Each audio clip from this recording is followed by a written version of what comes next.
Good evening, friends, and welcome to Sleepless Creator, *. Tonight, I've brought you a calm, gentle story, a bedtime sleep story crafted for sleepless minds and restless hearts. This is more than just history for sleep. It's a soft-spoken escape into forgotten times and quieter worlds, designed to help you fall asleep fast. If your thoughts are racing, or if peace feels far away, you're in the right place. So close your eyes, take a deep breath, and let these sleep-inducing stories guide you gently into rest. *, your quiet night begins now, with Sleepless Creator, *, Story 1. The itch beneath the toga, bathing, bugs, and body odor in ancient Greece, morning in the agora, sweat, sandals, and smells of the ancient city. Good evening. Friends, dim your lights, rest your head on a soft pillow, and settle under a warm blanket. You've come to the right place for a quiet journey through time, not to a battlefield, not to a palace, but to the soft domestic folds of ancient Greece, where the weight of civilization rested not in politics or poetry, but in the fingers of the unseen and the unheard. If this slow journey brings you peace, gently tap like and subscribe, but only if it feels right. Let us begin now, not with a philosopher or a general, but with someone you've never met, someone you would never read about in a marble-inscribed history. She is an Athenian housewife. It's 4:30 to BCE, and you, tonight, are walking barefoot in her life. The day begins not with a rooster, but with a softness, a rustle in the linen curtain as it sways gently in the breeze. Dawn in Athens does not crash in with trumpets. It slides like honey across clay rooftops, warming stone, slipping through wooden shutters made brittle by time. You are lying on a narrow bed. It's not comfortable by today's standards, but it's yours. The blanket is woven wool, and it smells faintly of olive oil, smoke, and the pressed fig leaves used in storage. A single oil lamp flickers beside you, fed with a careful thumb of oil the night before your husband rises, before the household stirs. You have already begun. You always do. Your name doesn't matter. No one will write it down. But today, we will remember you. You ease out of bed, the woven rush mat beneath your feet cool and rough. You stretch, but not luxuriously. There is too much to do, and your world is small but precise, measured not in cities conquered, but in loaves risen, in threads spun, in pots scrubbed. There is no running water, no indoor plumbing, no taps to turn. You begin with a chamber pot, a clay one, carefully emptied into a covered pit at the back of the courtyard. The air still clings to night, and your fingers are quick and practiced. You do not wince. This is just what is. The latrine is shared with other women in the household, perhaps your mother-in-law, perhaps a servant, or a young niece staying from another deme. In wealthier homes, there might be a slave to carry out this chore, but not in yours. The courtyard is still shaded, its mosaic floors swept with reed brooms the day before. A shallow well stands to one side. Your husband hauled water last evening, and now a clay amphora waits, sweating dew. You rinse your hands. The water is cold. There is no soap, not in the way we know it. You reach for a small bowl of ash and olive oil. The ash scours, the oil soothes. This is how the day begins. You slip into your chiton, a simple rectangle of cloth, fastened with fibulae at the shoulders. It's linen, bleached in last season's sun, with faint yellowing at the seams. You made it yourself, every thread, every hem. Your hair is gathered in a loose bun, pinned with a bronze pin handed down from your grandmother. You look at yourself in a shard of polished bronze, set into the wall with a dab of wax. Your eyes are tired, but steady. The kitchen hearth is still, glowing with coals. You crouch beside it and feed it a pinch of dried vine twigs.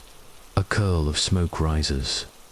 The clay walls of the kitchen are darkened with soot. Years of cooking, centuries of habit.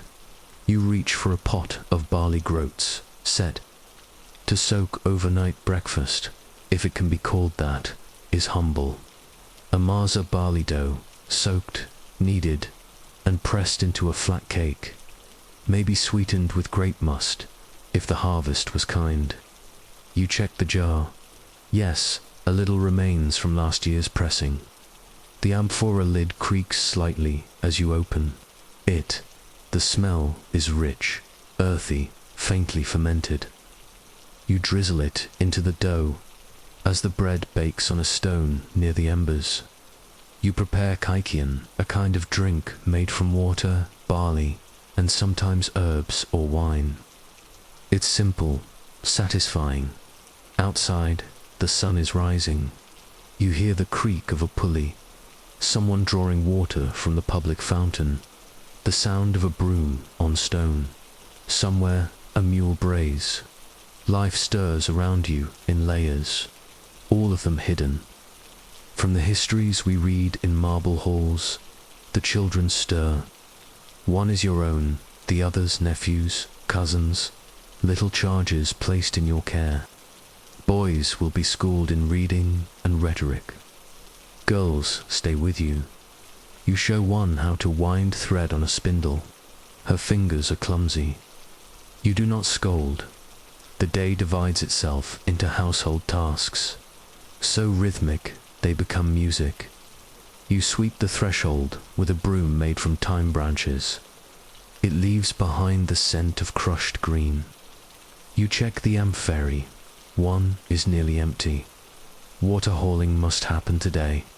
You make a mental note.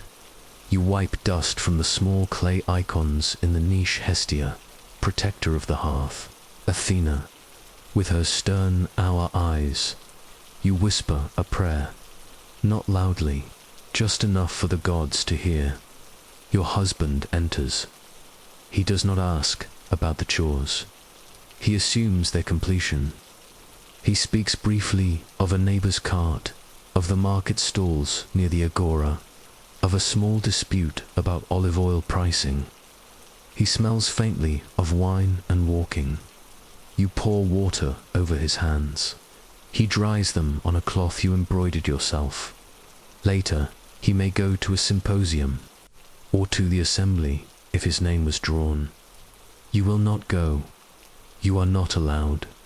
Women of your station are expected to be invisible in the city, sovereign in the home. You do not bristle at this. It simply is. You know every crack in these walls, every thread count in the loom, every squeak of every hinge. This is your kingdom. By mid-morning, the light is sharp and white, bouncing off the limestone walls. You open a small clay jar, honey from Hymettus, thick, golden, reserved for offerings or medicine. You taste just a little, sweetness in your mouth, a moment just for you. Laundry day is tomorrow. Today is for weaving.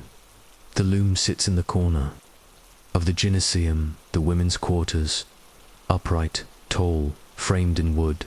It groans as you tension the warp threads. You work for hours. You hum to yourself. The rhythm is meditative. Over under, over under.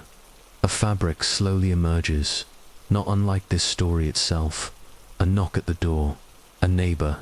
She brings news of her sister's labor, long, difficult. You offer herbs pennyroyal. Rue, you learn from your mother, who learned from hers. You cannot read, but you know more than many who can. You tuck a small offering at the household altar. A folded fig leaf, a drop of oil, a whispered hope. You. Take a break, rest your hands, your fingers ache. You have a callus from the loom shuttle. You've had it for years. Outside, the fig tree casts slow-moving shadows across the wall. You watch them flicker. The cicadas are beginning to sing. Your world is small, yes, but it is whole. It has its own clock, the warm coals, the soft dough, the whisper of linen, the rise of morning wind. You do not speak loudly. You do not leave the house alone, but you are the center of it. Without you, nothing runs, and as the sun climbs higher and the city begins to hum, you pause. Just for a moment, you press your hand to your chest. You breathe, and you wonder not what tomorrow will bring, but how the olives are ripening, whether the threads will be ready to dye, whether you remembered to salt the fish for drying. Tiny questions, profound in their constancy, and in that courtyard, with the warm stone under your feet, you are not forgotten. Tonight, we remembered you, asterisk. The threads that hold the home, asterisk, the morning light has crept from golden hush to white blaze. In Athens, the sun does not ask permission. It enters boldly, scattering itself across terracotta rooftops, drying yesterday's laundry on hemp lines, warming the stone benches where the cats sleep with their tails curled to their noses. And you, dear listener, are still with her, still walking gently through the narrow rooms of this modest home. The housewife, whose name history forgot, but whose hands fed generations, has not rested. She has not sat idly beneath an olive tree to listen to the lyre. No, she has been working, quietly, deliberately, spinning the very thread of survival. The gymnasium, the women's quarters, is modest in size, but rich in detail. One room for weaving, one for sleeping, a small side chamber for storage. The walls are clay, the floor of packed earth covered in straw matting and thin, faded rugs. You know where every sunbeam lands at different hours. You know which crack in the ceiling leaks first in rain. This is where women reign. The men rule the polis. The gods reign on Olympus. But here, within these four walls, your judgment is law. Your loom stands like a sentinel. The vertical warp threads are taut. You step back and inspect the pattern. This one is simple, a geometric border in indigo, the rest undyed. The dye pot outside, beneath the pomegranate tree, is steeping the next batch of woad. You used a seashell to stir it, the same one your daughter found at the port 2 summers ago. You remember how she laughed, how she carried it like treasure. A younger girl watches you now, perhaps your niece, perhaps a neighbor's daughter entrusted to your care. Her fingers are still soft, unpracticed. You show her how to handle the shuttle, how to press the weft threads firm but not tight. Too loose, and the cloth will sag. Too tight, and it will warp unevenly. The balance is in the wrist. She struggles. You are patient. You remember learning the same way. Your own mother bent over the loom, her hair pulled back with a strip of cloth, the way her shadow fell long across the wall. You thread the shuttle, and the girl watches. This, you whisper, is how we remember each other. Not in stone, but in cloth, in hands. In time, at midday, the courtyard grows still. The city hums behind thick walls, but inside, all is quiet. The stone benches are warm. You sit for a moment. A clay jug holds diluted wine, oinos, a daily drink, mixed with water, often 3 parts to 1. Not for drunkenness, but for hydration. The well water alone could be risky, too warm, too still, too unpredictable in its flow. So the wine, fermented and sharp, keeps illness at bay. You pour a cup. It smells faintly of resin and clay. You take a sip and press the jug to your forehead. The sun is high now. The shadows have all but disappeared. You nibble a few olives from a dish, salted, brined, a little shriveled. Their bitterness is familiar, even welcome. There's some cheese, goat's milk curdled with fig sap, wrapped in leaves and hung to dry. It smells strong. It tastes stronger. You eat in silence. Your body remembers hunger well, but it does not complain. It accepts what is offered. From the edge of the courtyard, a hen clucks. You rise to check the coop. 3 eggs, warm to the touch. One is cracked, a faint smear of yolk on the straw. You toss it aside, not wastefully, but with understanding. Life is delicate. You gather the rest in a woven basket. They will be boiled later, perhaps mashed with crushed herbs and vinegar for supper. Protein is rare. Meat is a luxury.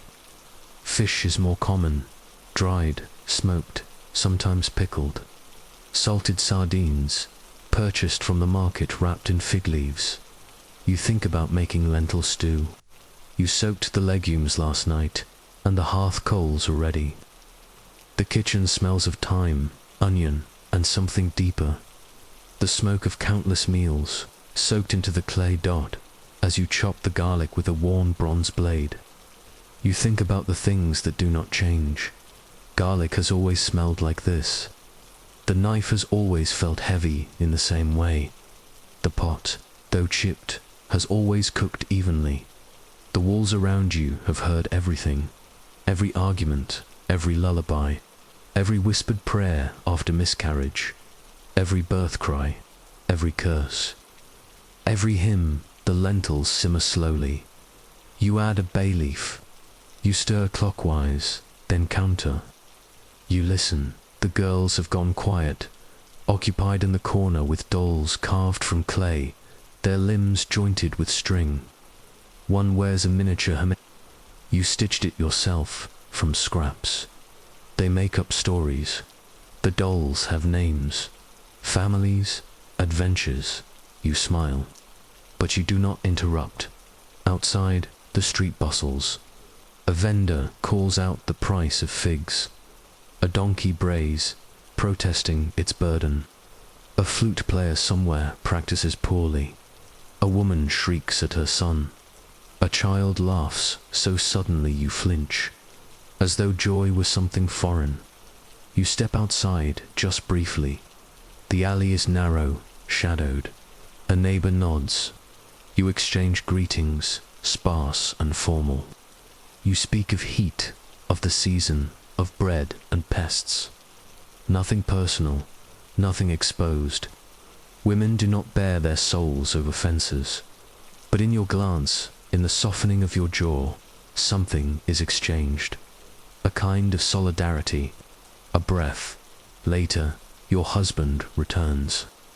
He brings news of the city, of a debate in the agora, of a man arrested for impiety, of a traveller from Thrace who told tales of snow. You listen, you nod. You serve him lentils and bread, with olives on the side. He praises the seasoning. You thank the gods aloud, but inside you praise your own hand. You do not speak of your day. He does not ask, but he eats everything. When the sun begins to dip, and the sky turns from blinding to bruised, you gather the threads. You fold the half-finished cloth. You blow on the embers. You rinse the bowls. You check the latch on the courtyard gate. You wash your face with cold water. Flinching, you comb your hair, fingers trembling slightly from the day's weight. You do not cry, but your eyes blur anyway. And when you lie down again, under that same woven wool, beside the steady breath of your sleeping husband, you wonder not about politics, not about poetry, but about whether you'll have enough oil for the lamp tomorrow. Whether the fig tree will fruit twice this year. Whether the girls will remember the weaving pattern you taught. Tiny questions, profound questions, and in the darkness, with only the quiet creak of the shutters, you let them drift with you, like threads across a loom. Dusk, beneath the olive tree asterisk, the air shifts. It is not cooler, but it is quieter. The city breathes differently in the evening, less with the voice, more with the body. The clamour of carts and sandals begins to hush, and even the dogs that roam. The alleys seem to bark with less certainty. The sky, once blinding, now softens. Colours fold into one another, not in a showy sunset, but in layers of muted ochre and burnt umber, pooling behind the hills beyond the city walls. And here you are, still in your home. The lamps are being lit, one by one. Pinched wicks float. In clay bowls of oil, their flames steady in the stillness. You, the Athenian housewife, sit again in the courtyard. You've swept the dust, poured water over the stones to settle it. You've shaken out the rush mats, hung the damp cloths too. Dry on the line, your day is nearly done, but not quite. The loom stands waiting. You light a lamp and place it in a niche on the wall. Its flicker gives the cloth a golden cast. The room smells of oil and ash, of wool, of your own body. You return to the warp threads and run your fingers along the tension. It is well set. You left no knots. You rarely do. You begin again, over, under, pack and press. The rhythm is slower now, not from fatigue, but from reverence. This is the quiet part of the day, the part where hands still work, but thoughts begin to drift. You remember your mother humming. You remember your daughter's hair. You remember the way a neighbour's boy once smiled at you, years ago, before marriage, before the dowry was arranged. It was not a scandal, just a moment, a breath, a flicker. A memory dot from another room comes the soft clatter of dishes being stacked.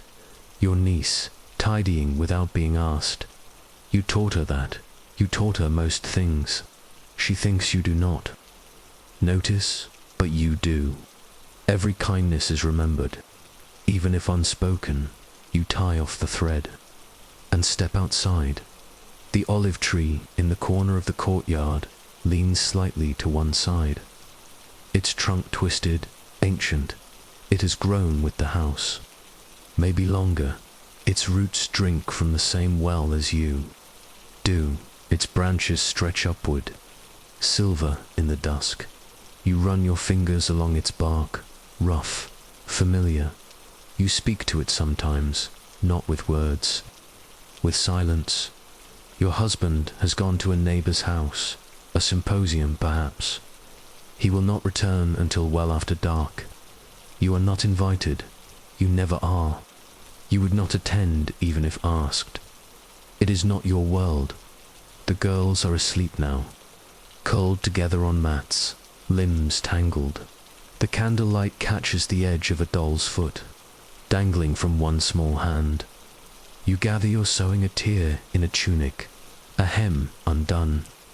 The needle is bone, the thread spun from the very flax you grew in the spring garden. You stitched the bedding, the curtains, the pouches that hold your herbs, the towels, the cloth that wraps your body. You stitch your life together. Every single day you pause. Somewhere outside, a lyre strums, a few notes only, hesitant, melancholy. You imagine the player, a young man, perhaps practicing his melody before an evening gathering. He doesn't know who hears. He doesn't care. He plays, not for applause, but because the music must live somewhere. You close your eyes. You do not understand all the notes, but you understand the longing, a quiet knock on the outer gate. You stiffen. It's late. You rise slowly, wrapping a shawl around your shoulders. You unlatch the small wooden door. It's Creaks. It's your neighbor's daughter, perhaps 13, maybe less. Her eyes are wide. Her mother has taken ill. They need vinegar, herbs, anything. You nod without a word. You gather what you have, a jar of sour wine, a cloth steeped in marjoram and hyssop. You whisper something about compresses, about prayer. You squeeze her hand, dry and bird-like. She runs off into the dusk. You return to the kitchen. You light a second lamp. You make a note tomorrow. You'll fetch more herbs.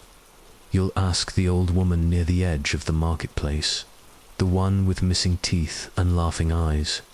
She knows the plants better than anyone. You've never thanked her aloud, but she knows the moon is rising. You look at your hands. They are stained with work. A little dye under the nails. A cut from a splintered spindle. A bruise from the clay oven door.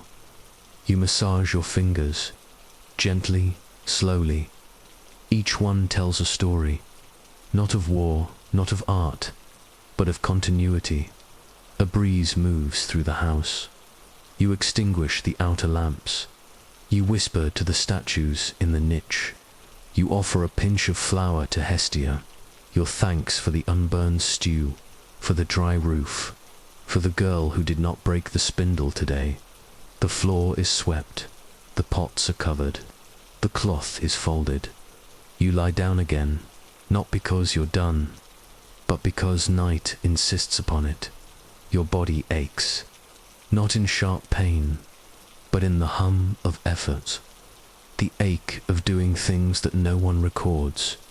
The ache of spinning history that no one reads.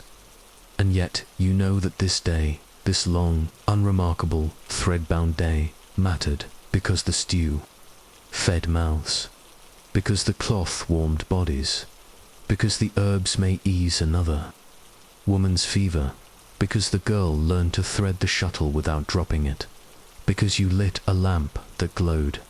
Even after you closed your eyes, you breathe, you do not ask what tomorrow brings. You already know. More thread, more bread, more water, more tending. But perhaps, in the middle of it, you will catch the scent of fig blossoms. You will sit beside the olive tree again. You will hear the lyre, and you will remember that though you walk in silence, though your name is never carved in stone, you are not forgotten. You were never forgotten. Let's now wander into a different time, a different place. Story 2. Sweating through the sacred. How ancient Greek athletes trained, bathed, and barely survived the gymnasium discipline, an olive oil asterisk. Good evening, friend. Settle once more into your soft place. Let your shoulders sink, your breath slow. Feel the quiet around you grow thicker like the haze after a summer rain. And tonight we drift again through time. Not to the roar of a stadium, not to the thunder of war, but to the hum of routine, to the groaning pulleys of ancient gymnasia, the slap of bare feet on sand, and the scent of oil and sweat on sun-baked stone. This is not a tale of champions. This is the slower, quieter story behind the scenes. The aching limbs, the cracked heels, the scraped skin, and the sacred rituals of hygiene that came after. You're about to walk through the long, hard day of a young athlete in classical Greece. Not a hero, just a boy becoming one. The day begins before the sun rises. Even the birds are still silent when your eyes flutter open. The room smells of sweat and wool. The bed is a wooden frame strung with rope, softened only by a rolled sheepskin mat. You stretch your legs, slow and wide, but every joint aches. Training has made your limbs strong, but never rested. You are, perhaps 16 or 15. No one marks birthdays precisely here. You live in Athens, or perhaps Olympia, or Corinth. The city doesn't matter. The rules are the same.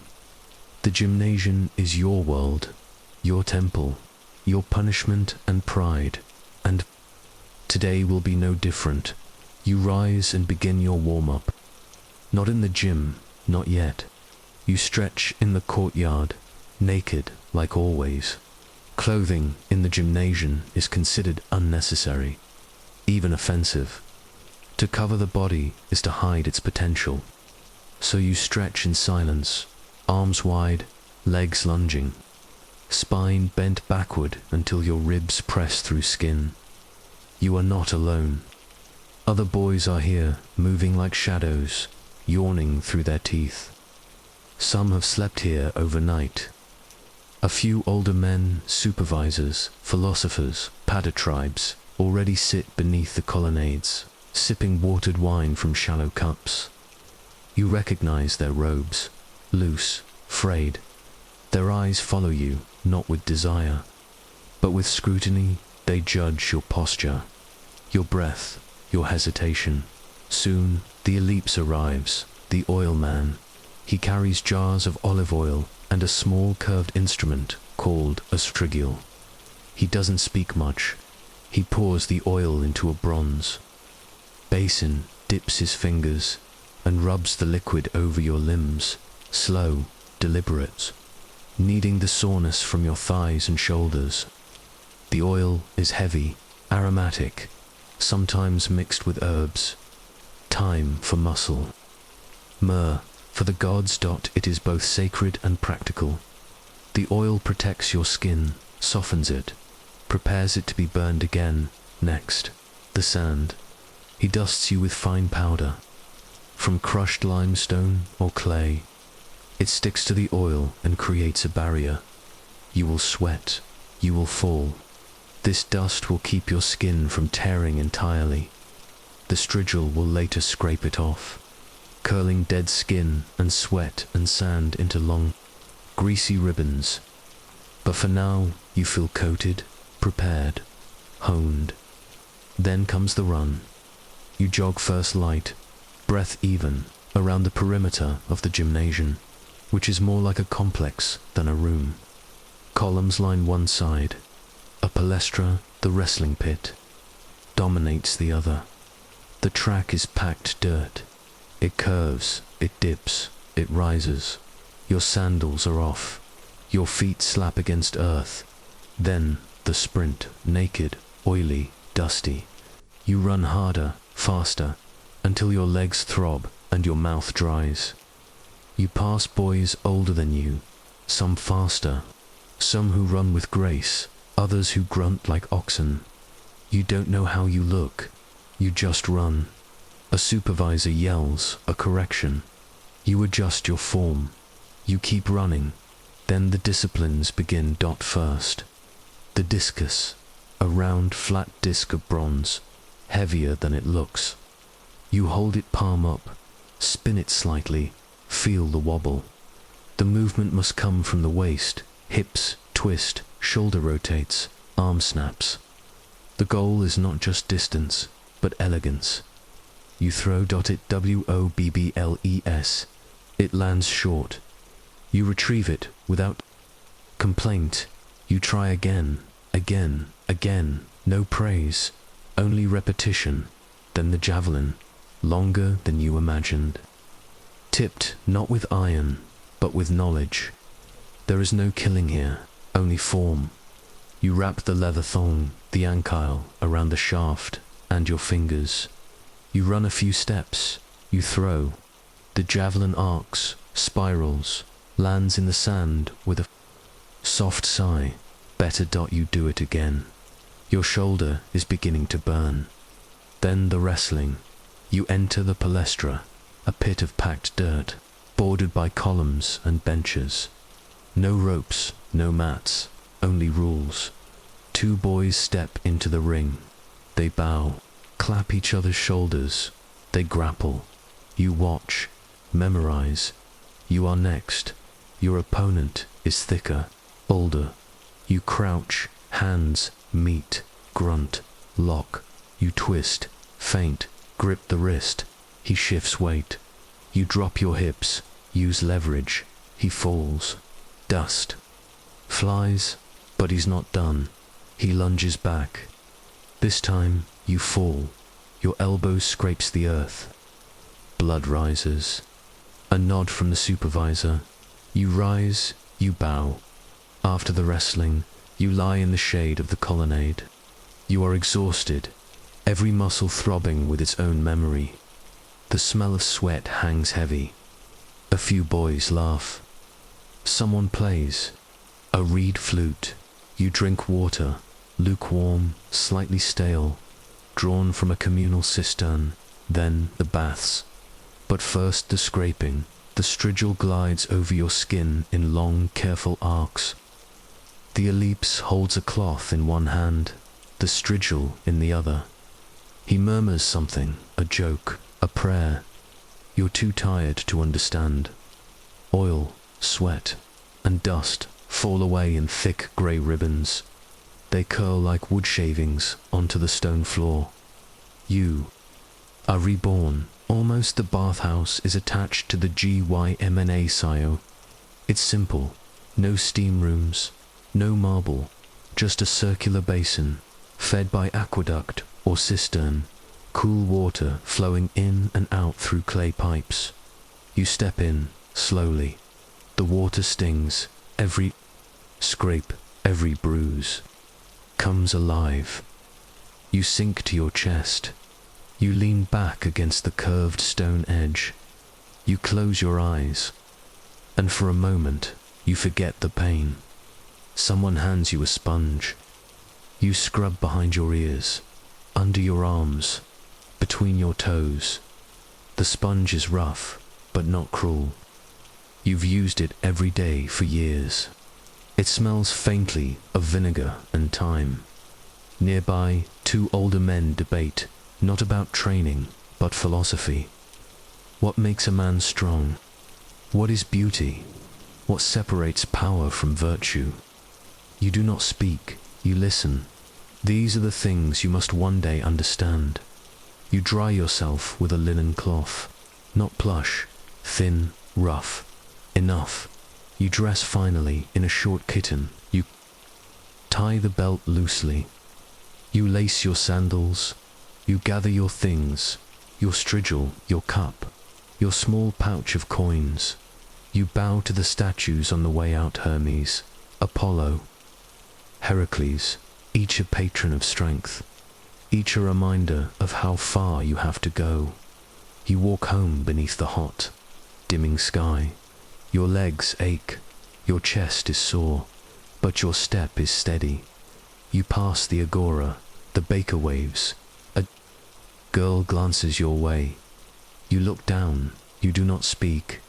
Your mind is full, not of pride, not of victory, but of the weight of olive oil on your shoulders, of the curve of the javelin, of the softness of the BATHW, ATER, of the silence of discipline. You lie down that night on the same rope bed. Your back hums with fatigue. Your dreams are slow, dust and oil and stone, and the endless repetition of trying, of throwing, again and again and again, until the throw becomes flight. The agouge of the ordinary asterisk the morning does not ask you if you're ready. It simply arrives. There are no alarms, no clocks, only the light and the ache, and the memory of obligation that presses against your chest before your eyes have even opened. You are still sore from yesterday, but that means you are alive. You roll slowly from the bed. The room is dark, but you know every creak in the wooden frame, every rough edge in the stone floor. You dress minimally, a woolen cloak if the wind bites, otherwise nothing. The gymnasium waits, and it asks for no ceremony. You step outside into air that smells of ash and river mist. It is quiet, but not still. Somewhere, someone else is already walking. You hear sandals striking earth. A cart clatters faintly in the distance, the creak of wood and the soft grunt of a donkey. These sounds tell you what time it is, what life it is, and once again you walk. The gymnasium today is still cool in shadow, but it will not remain so. By midday, the stone will radiate heat, but for now, the colonnades echo only with bare footsteps and faint voices. Your trainer is already present. He's seated on a low stool, sharpening a reed stylus with a small flake of obsidian. His robe is loose, brown from dust and sun. He doesn't look up when you enter. He doesn't need to. He knows your tread. He knows your silence. He knows who showed up and who did on today. Today you start not with a run, but with drills. There is no glory in drills. No crowds, no accolades. Just form, repetition, correction. You stand before a short wooden post. On top, a disc of leather. This is your opponent today. You begin with footwork, side steps, pivots, short lunges, then punches, not with fists clenched, but open-palmed strikes, slaps that would sting if not perfectly angled. Your arm must remain straight, your core must rotate. You are taught to strike, not to injure, but to demonstrate control. Next holds wrestling stances, repeated endlessly. Grips on invisible opponents. Each movement drilled until your arms burn from stillness. There is a kind of violence in this calm, and the Padatribes watches it all. He approaches after a time. He adjusts your foot, taps your elbow, murmurs a correction about balance. He doesn't praise. Praise makes you soft. But you catch, maybe, the ghost of a nod as he walks away. It is enough. You move to the palestra next. This time, there is no wrestling, just digging. A pit must be re-leveled after. Rain. The clay soil has warped, puddled, cracked dot. You and the others take up wooden shovels. You dig, you flatten, you press, you remove stones. No one complains, no one speaks. This is part of the training, not strength, not skill, but humility, labor, submission, to the rhythm of repetition. After this, your body hums. Not from adrenaline, that would be too glorious. It hums like a bell after the strike. Deep, hollow, persistent. You take a break near the fountain. The water is cool, shaded by a marble head of Hermes. You drink from your hands. You splash. Your face, another boy joins you, thinner, younger. His hands shake as he drinks. His tunic is torn. You don't ask questions. You hand him a piece of dried fig from your pouch. He takes it, says nothing, eats slowly. You both return to the field. It's time now for pygmakia boxing.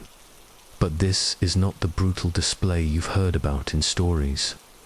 There are no leather thongs wrapped around your hands today, no hardened straps or metal inserts. Today is about control. You face your partner, someone you've sparred with before. There is trust in his eyes. A soft nod, then you begin. The fists are real, the sweat is real, but the strikes are pulled. Each blow lands, but does not injure. A dance of threat and discipline. You both breathe heavily.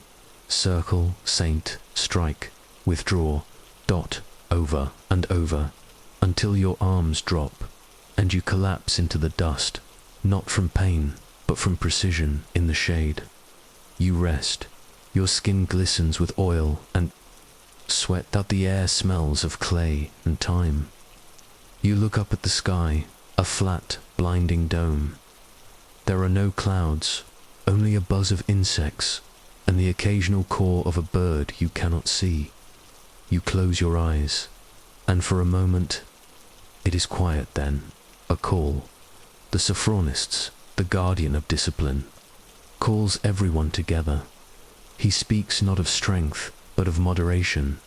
He reminds you that a body trained without wisdom is dangerous, that beauty without virtue is hollow, that no champion can survive if he cannot first serve. These are not lectures. They are reminders, lessons old as the city itself. You listen because you must, because you want to, because, even in your aching limbs, you understand there is more to this than sweat. Later, you are sent to the baths again, but this time before. The strigil before the oil. You sit in the small library beside the Palaestra. The philosopher is there, older than everyone, beard like tangled wool, his eyes are clouded, but his voice is sharp. He reads aloud from memory lines of Hesiod. Then Heraclitus. He asks questions you cannot yet answer. What is time? What is effort? What is the point of trying? You do not speak, you cannot, but his words linger. You leave the room feeling heavier than when you entered, not in the body, in the chest. You walk to the oil room. The Aleps greets you with a tired smile. You sit on the stone bench. You let him pour the oil. He rubs it over your arms, your neck, your back. He takes the strigil and scrapes away the filth of the day, the failure, the pride, the attempts, the confusion, all of it, gone in soft curls of oil and dust. You exhale, and the bath awaits. The water is cold. Today it shocks you, but you do not flinch. You let it wash over you. You submerge your head. The world becomes muffled, blurred. You stay there, beneath the surface, just long enough to feel silence. Then you rise, new, not, perfect, but new.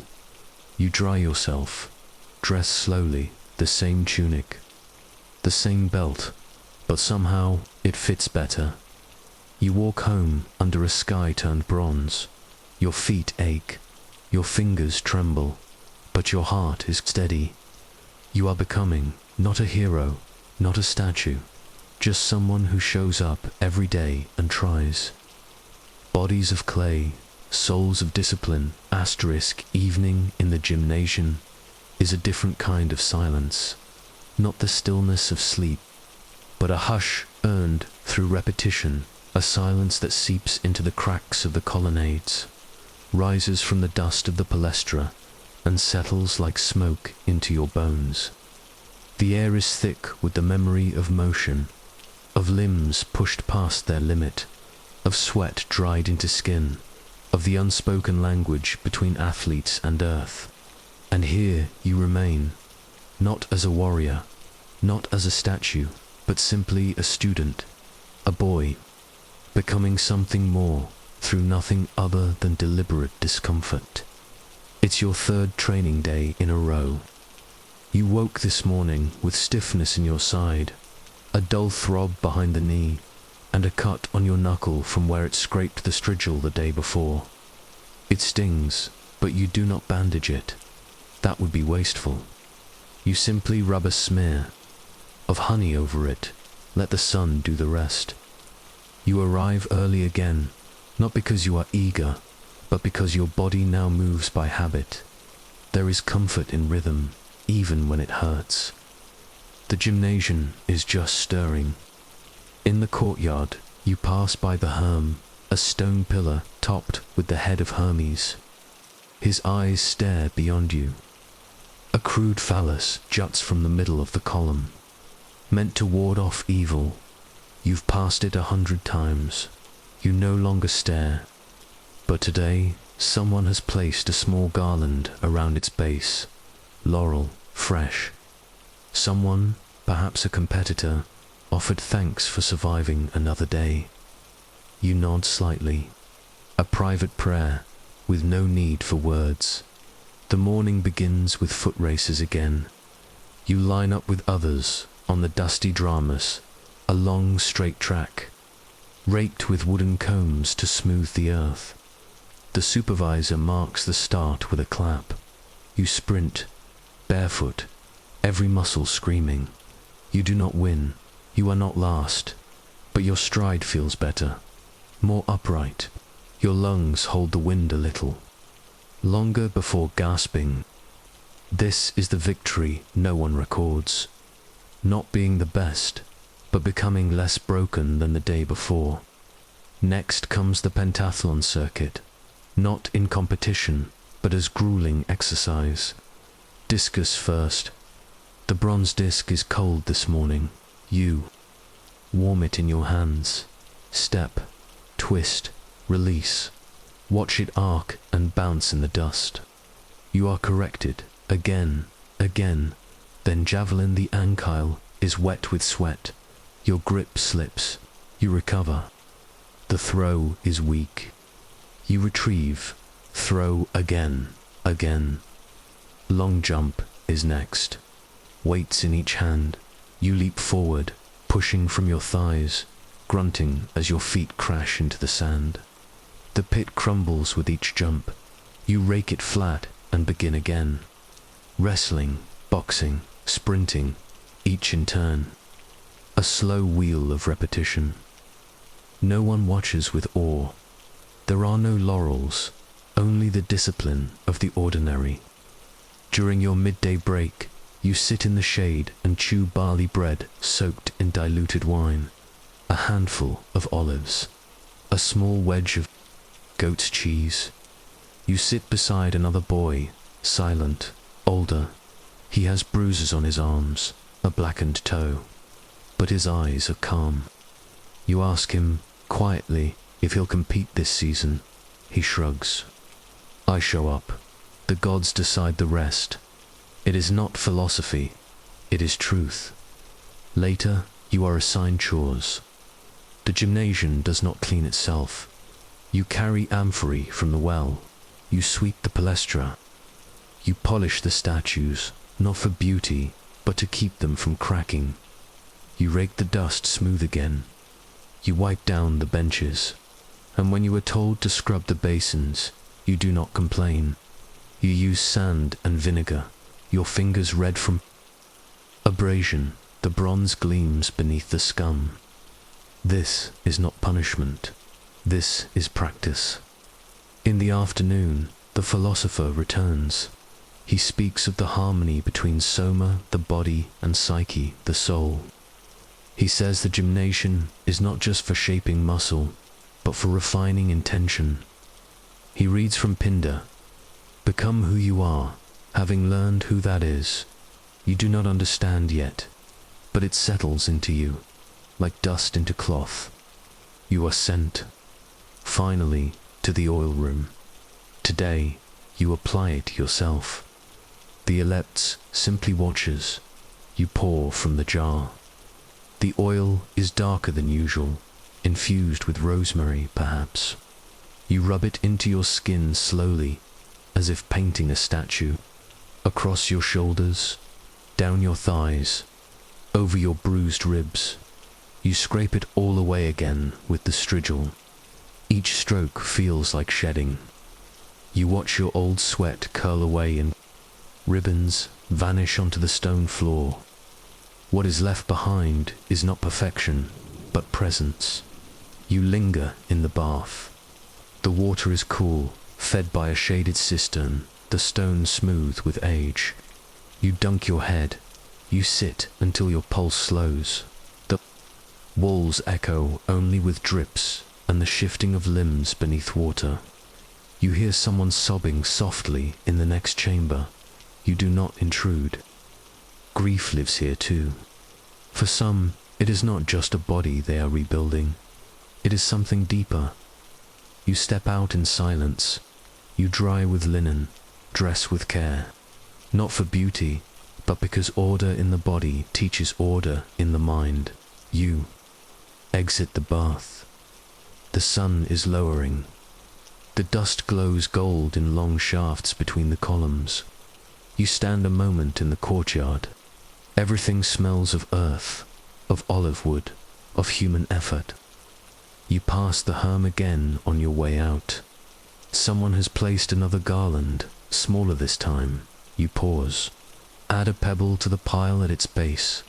Not a prayer, not a boast, just a mark. That you were here, that you endured. You walk home slowly. Your body is tired, but your step is light. You greet the baker. You pass the agora. You smell roasting fish, pine resin, citron leaves crushed underfoot. The city hums, but you are quiet within. You reach your house. You bow to the threshold. You enter. That night, lying again on your rope mat, you replay every movement in your mind, not to analyze, not to relive, but to remember the way your body moved, the way your feet landed, the way your hands gripped the javelin, the way the strigil scraped. You clean, you fall asleep, not with dreams of glory, but with the memory of sweat, and the hope that tomorrow you'll rise again, step onto the same dusty ground, and become not perfect, but more yourself. Let's now wander into a different time, a different place. Story 3. Smoke, silence, and laurel leaves. The ancient life of a Greek temple servant before the gods awakened. Good evening, dear friend. Unclench your jaw, soften your shoulders, let your eyes drift gently toward nothing in particular. You've walked many dusty paths through forgotten history with me, and tonight I will guide you down one more.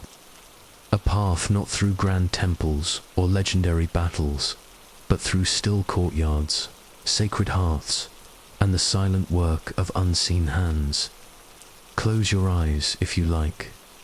Picture a white linen robe, the scent of ash and olive oil, the sound of birds echoing through stone halls before sunrise.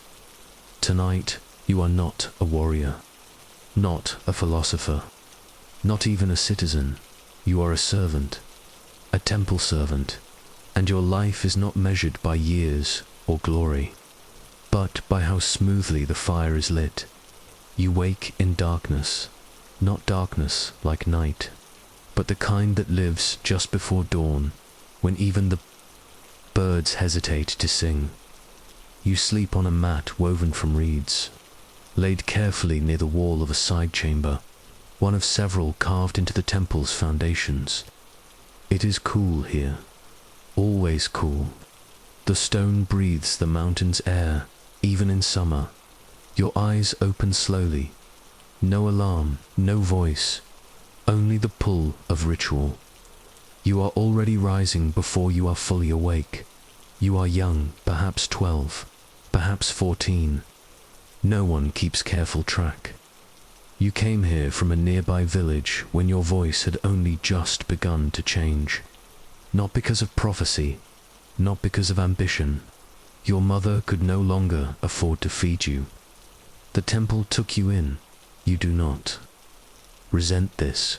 Here, you have food, purpose, a rhythm that never fails.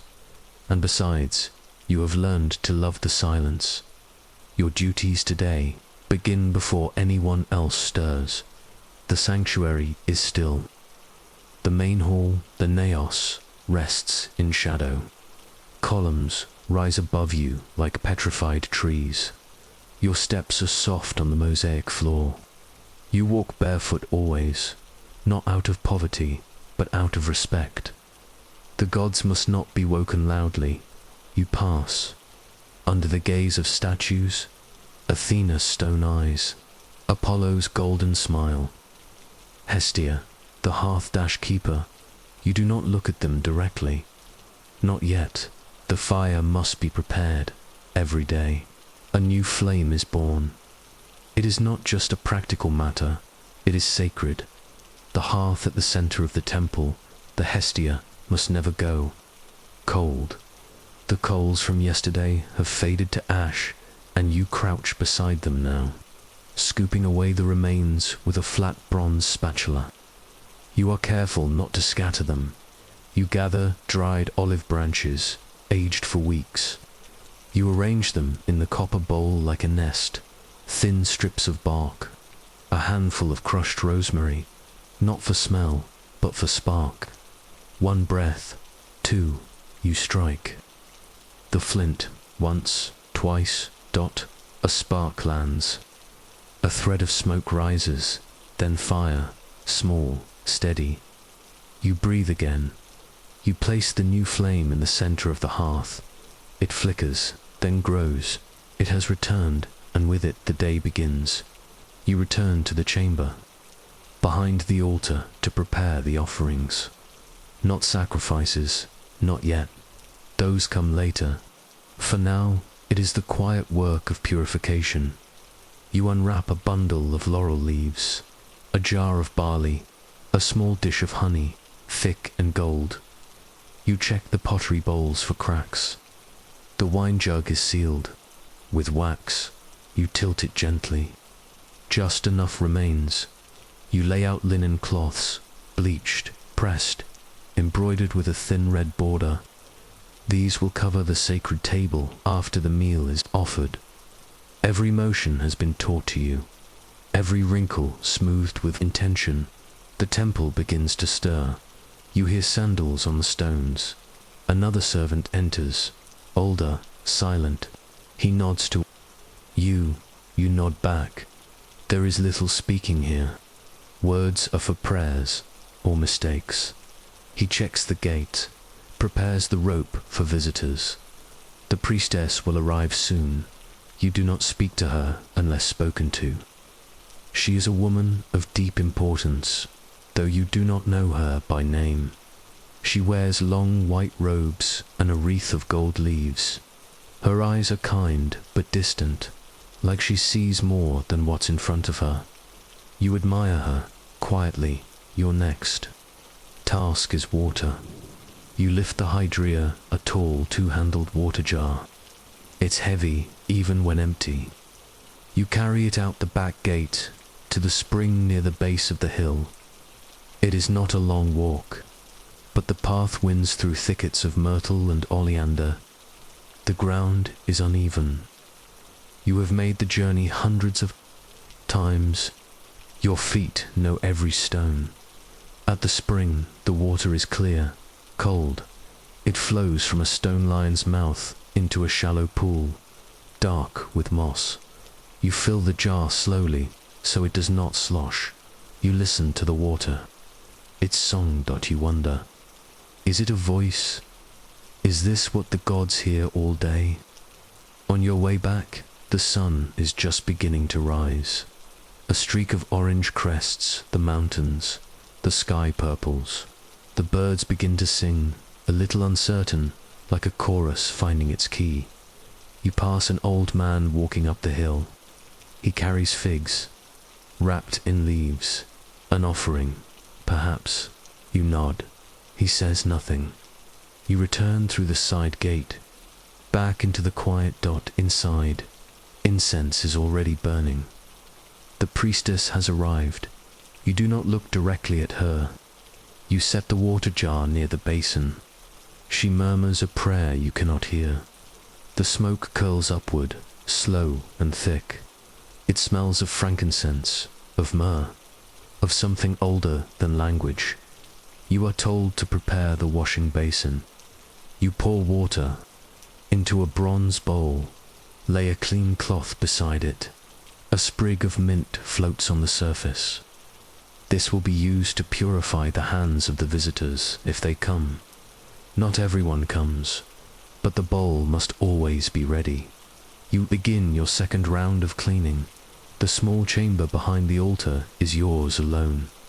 You dust each surface with a cloth dipped in wine, vinegar, and water. You sweep the corners, not for cleanliness, but to remove hidden spirits. You check the walls for cracks, for signs, not damage, but messages. The priests believe the gods speak through the walls sometimes, in tiny shifts, in dripping lime, in hairline fissures. You do not expect to see one. but you look carefully at midday. The sun is overhead. The sanctuary is brighter now, beams of light falling between columns, dappling the floor in gold. Visitors begin to arrive. A mother with 2 daughters, a man with a twisted foot, a merchant with heavy rings and heavier breath. Each brings something: figs, coins, wheat. Each bows before the altar. Some whisper, some weep.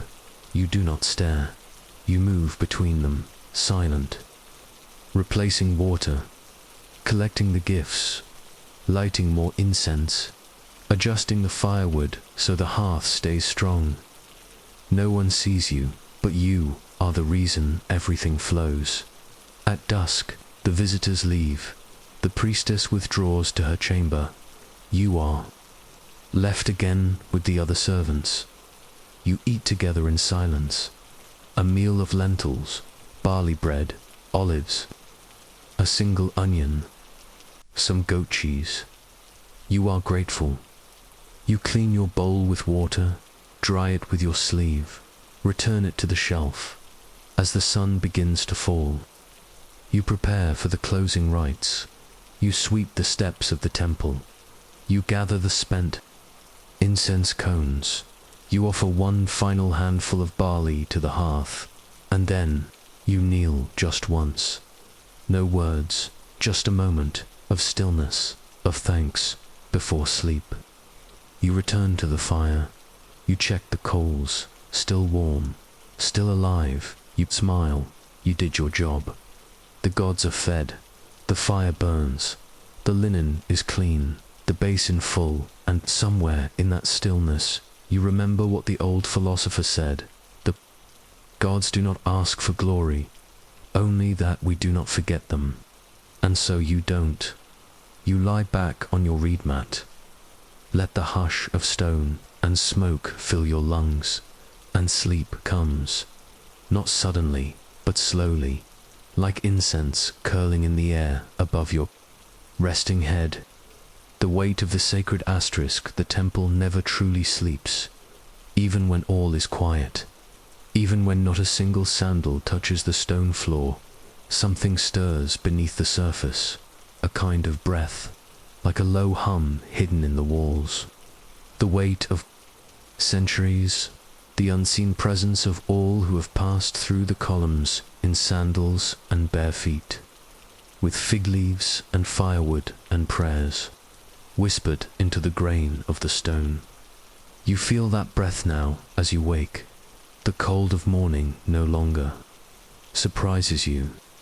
The stone at your back, the reed mat beneath your spine, they are part of you now, like your hands, like your shadow.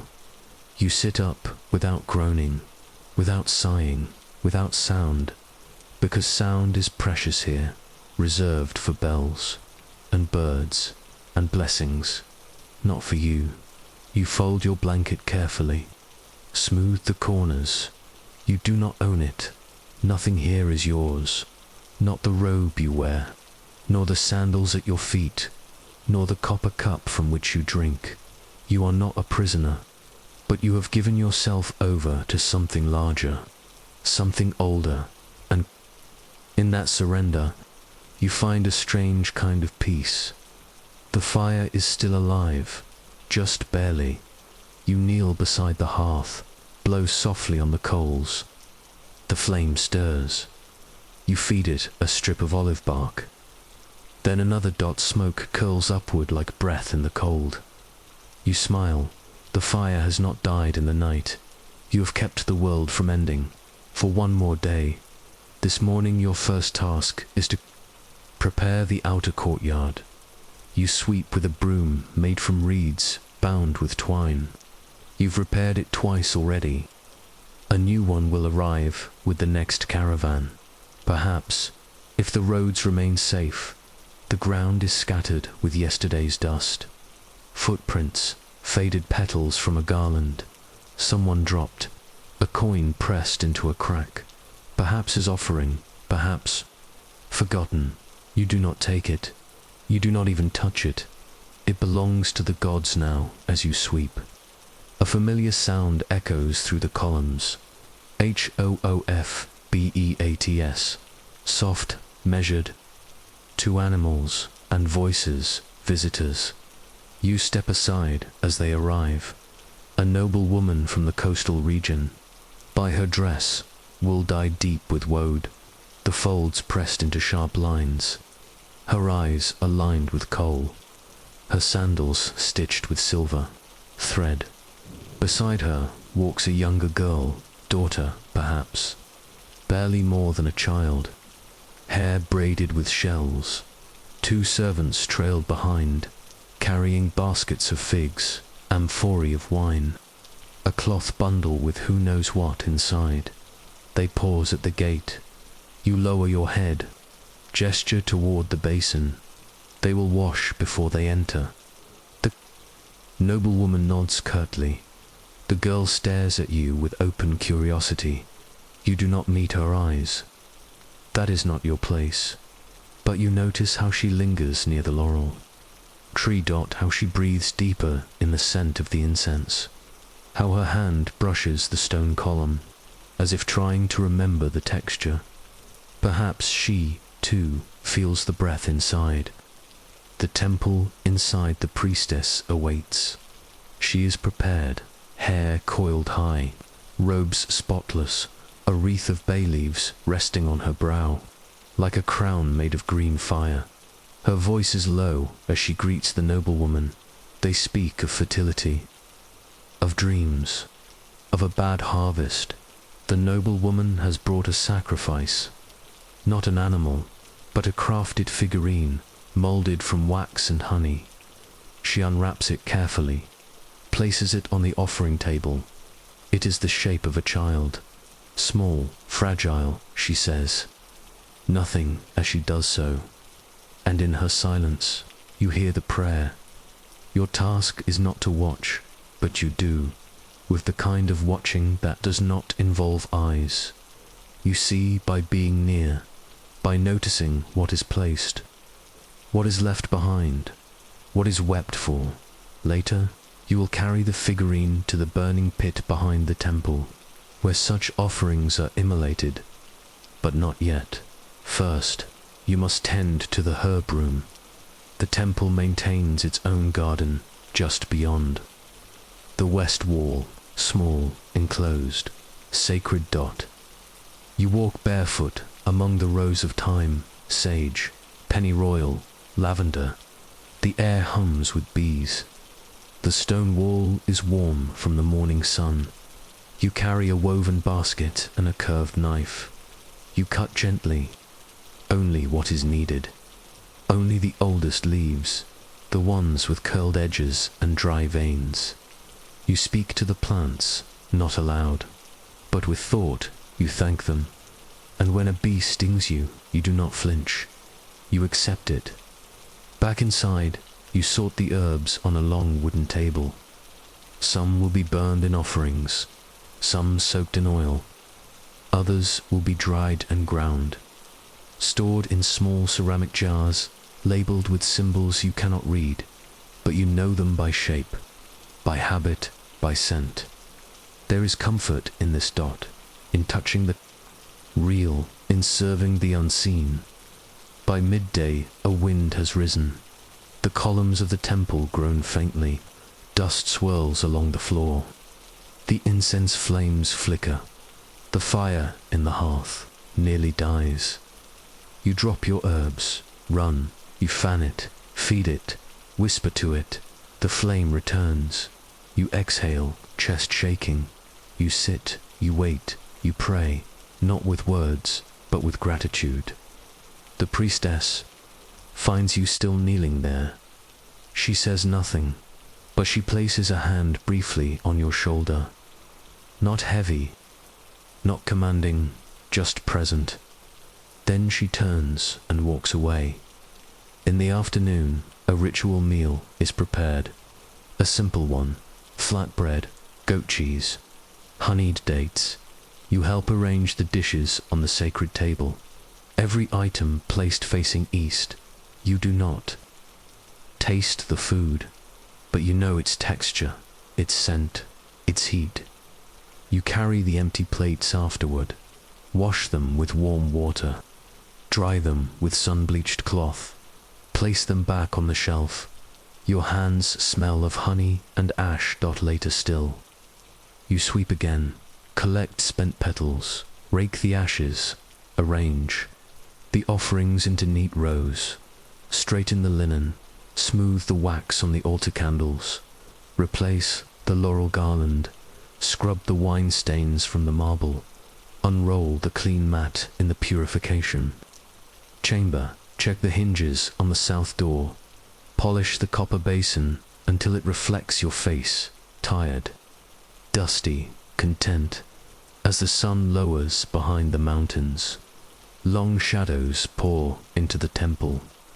Like water spilled from a jar, the visitors are gone. The priestess retires. The other servants clean in silence. You remain in the sanctuary alone. Just you and the gods and the fire. You kneel again, hands in your lap. You listen. You do not hear voices, but you feel something. A quiet knowing. The kind of silence that fills a room with meaning, that makes even your heartbeat feel too loud. You rise, you walk to the altar. You light the final incense cone of the day. Its smoke curls upward, delicate and slow. The gods do not ask for glory, only devotion. And you have given it. You return to your sleeping mat. The stone beneath you is cold again. Your limbs ache, but your mind is still. Tomorrow you will do it all again. The fire, the herbs, the silence, and it will be no less sacred, because sacredness, you now understand, is not in miracles, but in repetition. The sacred never sleeps. It is still dark when you wake, but not silent. The temple hums, not with voices, not with movement, but with age, with presence. The walls speak in breathless tones, not in words, but in what they hold. Memory, ash, incense, footsteps, now long gone. You know the sound well now, the murmur of sacred stone, the heartbeat of place. You rise from your mat slowly. The air is cool. Your robe clings to your legs with the sweat of yesterday. You have no clean spare. Today, laundry will come later, after morning duties. You splash cold water on your face. Your eyes sting. You blink. You begin. The coals in the hearth are grey. Barely breathing, you kneel. As always, you whisper your first prayer, not in language, but in breath. Then you feed the fire. Olive bark, dried moss, a twist of figwood. You strike the flint, and it sparks against the bronze pan. Again, again. Finally, a breath of flame. You feed it. The room grows warmer. Little by little, the gods are home again. You have done your part.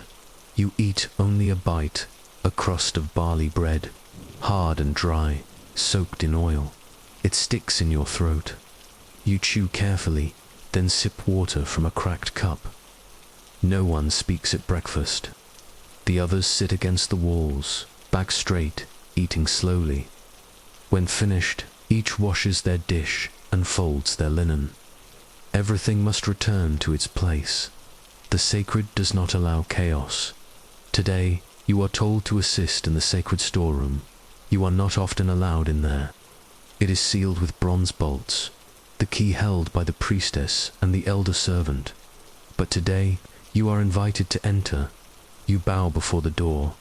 It creaks as it opens, not with resistance, but with memory. Inside, the air is still. Dry, it smells of wax and cedar wood, and faintly of age. Shelves line the walls, filled with offerings, jars sealed with red wax, coins wrapped in linen, tiny statuettes of bronze and ivory, carved beads, feathered amulets, a flute broken in half but wrapped lovingly in blue cloth. You do not ask questions. Every object holds someone's hope. Your task is simple. Clean the shelves. One cloth, one bowl of vinegar water. You kneel and begin. You do not rush. You do not sigh. You do not fidget. Your hands move steadily across the wood, over grain that has held so many prayers. As you work, the priestess enters. She walks slowly through the narrow space, fingertips grazing jars. She stops beside you. "Do you know what this room holds?" she asks. You think for a moment. You are not sure what answer is expected. You say softly, "The weight of wanting." She smiles, not broadly, but with truth. Then she walks on, after the storeroom. You are told to assist at the sacred spring, the one beneath the temple. You've only been there once, and never alone. You are handed a lamp, a clay one, simple, filled with olive oil. A single wick. You carry it with both hands. You walk slowly, sandals tapping down stone steps, slick with moss. The spring is a trickle that emerges from the rock, cool and clear, caught in a basin carved before your time. It is said that a nymph lives here still. You kneel beside the pool. You collect water in a bronze vessel, not too full, not too fast. You whisper again, not because you must, but because it feels right. The path back up is harder than the way down. The vessel's slosh ease your arms ache, but you do not stop, because the water is for the cleansing, and the cleansing must happen always. You arrive back in the sanctuary. The sun now filters through the high slats of the outer roof. The dust dances like spirits in the beams. The fire is strong now. Visitors begin to arrive. One brings a wounded lamb, another a child with fevered eyes, another a letter sealed with wax, placed silently before the statue of Apollo. No one reads the letter aloud. No one questions the lamb. Everyone bows. You prepare the ritual. Basin dot, you lay out the towels. You gather sprigs of hyssop and mint and rosemary. You soak them in warm water. You wring them out, fold them neatly, place them beside the door. Each guest will be cleansed before they approach.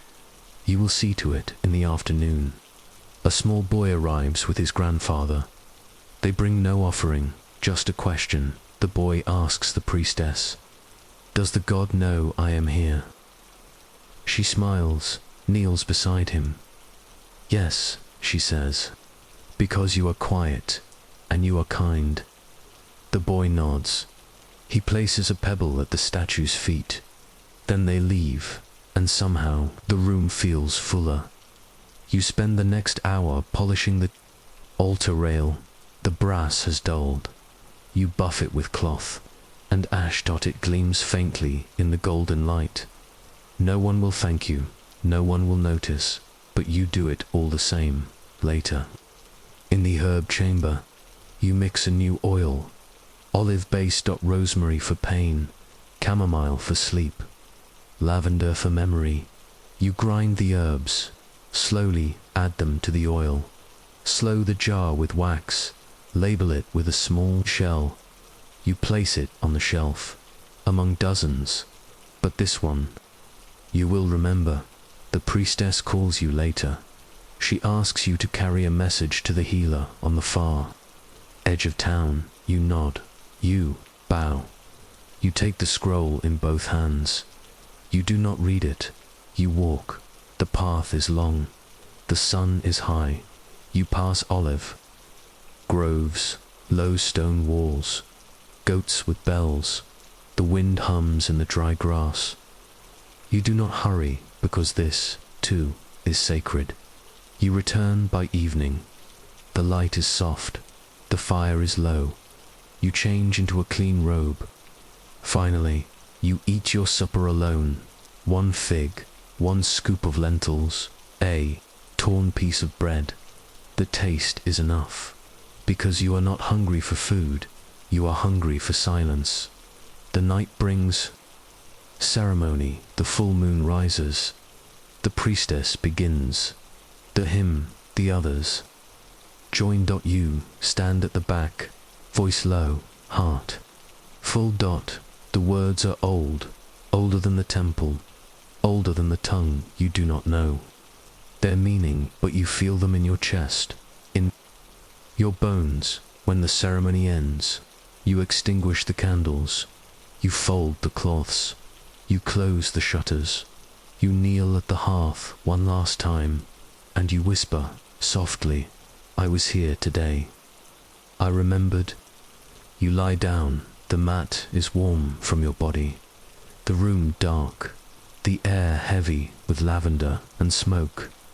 You close your eyes, you drift, you rest, because tomorrow the gods will stir again, and the sacred will need you, not to speak, not to shine, but to return. Let's now wander into a different time, a different place. Story 4. The Royal Pantry. What kings ate, what servants stole, and what nobody touched before. The feast, the forgotten mornings of a palace kitchen. Asterisk. Good evening again. Dear friend, lay your head down gently, let your brow soften, breathe in the cool air of stillness, and allow your thoughts to drift from the day's worries. Tonight's path will not take us through shining throne rooms or echoing halls of power, but through passageways filled with smoke and spice into the half-lit kitchens of palaces now long silent. You won't walk beside a king tonight, but behind him, through the eyes and hands of those who rose before him, who cooked his bread, salted his fish, and laid the feast no one praised. We are not here for glory, we are here for broth, for ash, for salted goat, and for the sigh of a cook who hasn't sat down since dawn. Let's go. Quietly now, through the servants' door. The palace is still asleep. The corridors above are dark, lit only by the fading orange glow of torch stumps and the faint scent of night incense drifting from the Queen's chambers. But down here, in the lower level, the kitchens, pantries, cellars, and scullery courts, the day has already begun. You are a kitchen boy, or girl, or servant. Names are fluid here. You are the one who cuts halls, stokes, and scrubs. You have no title, but you are essential. The cooks depend on you, and the king, though he may never know it, depends on them, so he depends on you. You rise in the dark, you sleep in a narrow alcove beside the fire pit. The stones beneath you are warm from the coals that were never fully extinguished. Your blanket is wool, scratchy, full of grease from weeks of use, but warm enough to keep the night from biting your skin. Your joints ache from yesterday's lifting. Your hands are cracked with salt and ash. You stretch your neck and wince, remembering the weight of the water. Jar you dropped. You nearly lost your position then. You will not make the same mistake today. The first task is fire. The hearth has cooled but not died. You sweep aside the grey ash. Uncover the glowing embers underneath. You place dried straw, gathered from the goat stalls, in a careful nest. Blow gently again. Flame catches. You feed it splinters of figwood, pine cones, thin twigs. It grows. Your first success. A silent victory, but a real one. You place the first blackened pot above it. Soon it will hold water, barley, and chopped onions, the base for the stew, that no one will taste, but every guard will eat. The kitchen slowly comes alive. The master cook arrives, his sandals dragging, a heavy cloak around his shoulders. He does not speak, but he nods at the fire. He is pleased you stoke it again. Other servants arrive. One carries a sack of turnips, another a cask of vinegar. A girl, barely older than you, drags a net of river eels, still damp and writhing slightly. You do not flinch. You have skinned eels before. The stone slab in the corner is still slick with yesterday's blood. You pour water over it, scrub with ash, wipe with rags. Every surface must be clean, not for health, but for pride. The master cook does not tolerate stains. The inventory begins. You help count the loaves delivered from the royal bakery. Flatbread round loaves, sweet. Rolls with honey. If the queen is in favor this week, you check the olive oil jars, clay amphorae, sealed with wax, each marked with a symbol carved in the lid. You notice one is lighter than it. Should be someone has taken a measure of oil. Not much, but enough. You say nothing. You are not the steward. You only make note. The theft is not your concern. Not today. You are sent to the cold room. It is no larger than a storage stall. Its walls built against the earth, kept cool with limestone blocks and salt-lined shelves. You open the heavy wooden door. Inside, it smells of preserved meat, goat, pork, dried. Fish, hanging bundles of sausage, strips of salt-crusted lamb, eels wrapped in fig leaves. You gather what the cook has asked for, 2 pieces of goat belly, a string of dried dates, 1 handful of lentils from the clay jar with the broken lid. Back at the hearth, the stew pot bubbles. You peel onions, rough-skinned, pungent, sharp. Your eyes sting. You blink, but keep peeling. The peels go in the fire. The cook stirs the pot with a long wooden spoon, worn smooth from years of use. He tastes. He grunts. He adds a pinch of salt from a carved wooden box, then another, then a splash of vinegar. He hands the spoon to you. You are allowed 1 taste. It is sour, earthy, warm, perfect. You nod. He grunts again. You smile, slightly. Next comes butchering. The goat belly is thick with fat. You lay it on the block. The knife is heavy, curved. You begin slicing carefully. Too much pressure and the fat tears unevenly. Too little and it sticks. You've done this before. You know where the sinew runs. You know how to angle the blade to get clean strips. You are not praised for this, but you are given more meat. That is enough. By mid-morning, the air is thick with steam. The stone walls drip with condensation.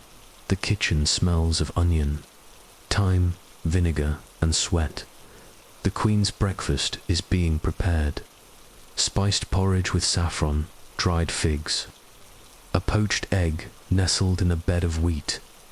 You are not trusted to plate it, but you carry the tray to the antechamber. You bow, you leave. You hear nothing more. You return to the hearth. The stew is ready. It will be served in heavy clay bowls to the guards and servants who eat near the stables. It is ladled out by hand. You eat last. Your bowl is the smallest, but you eat it slowly, and you taste everything, because this bowl, this fire, this long morning is your life. After the meal, cleaning begins. You scrub the stone table. You sweep the ashes. You carry the bones and peelings to the refuse pit behind the kitchen. You wash your hands in cold water, then scrub them. With ashes to remove the grease. You check the salt barrel, nearly empty. You make a note. The day is far from over, but for a moment, just a moment, you lean against the wall and breathe. The fire crackles. The cook hums softly as he sharpens. His knife, a beam of sunlight cuts through the high vent. striking the oil jars in golden slants. You close your eyes, and you wonder, not what the king will eat today, but whether the oil thief will be caught, whether the eels will bite, whether tomorrow's stew will use lentils or fava beans. Small questions, real questions, your questions, and in this moment, beneath the palace, in the heat, in the silence, you are not invisible, you are essential. Midday fires and hidden hands asterisk. The palace above is fully awake now.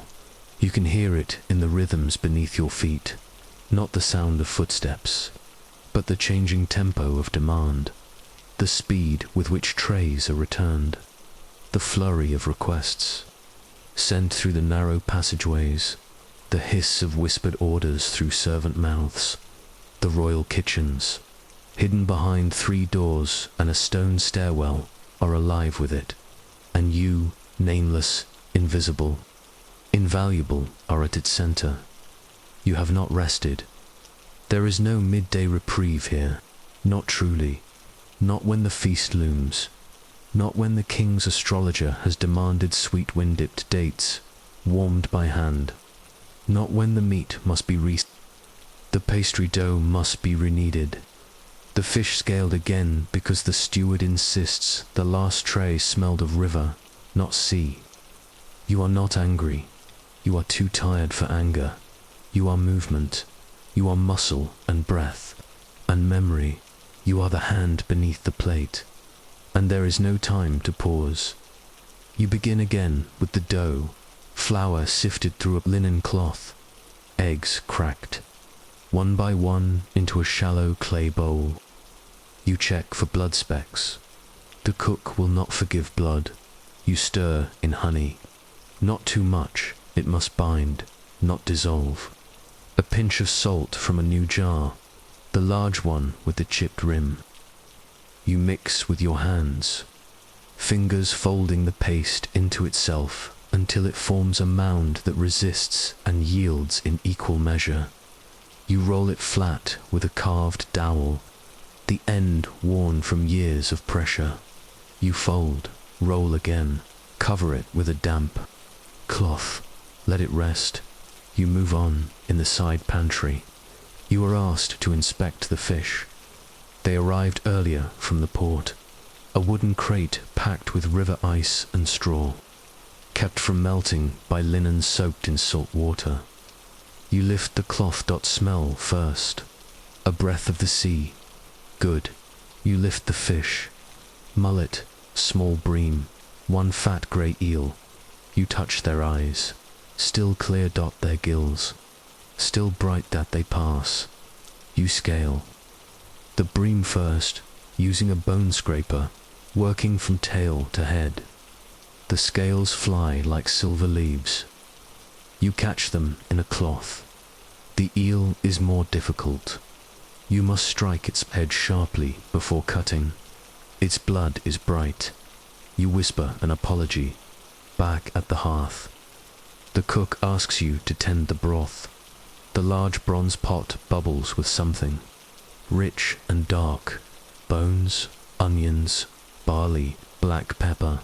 He gives you a pouch, ground mustard seeds, powdered garlic, a pinch of saffron stolen from a Persian caravan long ago. You drop them in slowly. The scent rises, fills your nose. You do not sneeze. That would ruin everything. You baste the betrosted goat legs, drizzle oil from the amphora balanced on your hip. The meat sizzles, cracks, smokes. You turn the spit with a cloth-wrapped hand, knuckles blistered. From yesterday's burn, no complaint, just motion. The cook nods. Again, you smile. Faintly, the pastry dough is ready. You cut it into circles. Place a spoonful of crushed nuts and honey in the center of each fold. Pinch fold again. You lay them on a flat, bronze sheet. Slide it into the bread oven. The heat singes your arm hair. You do not flinch. A knock at the side door.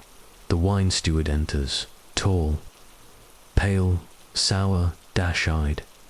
He inspects the trays without a word.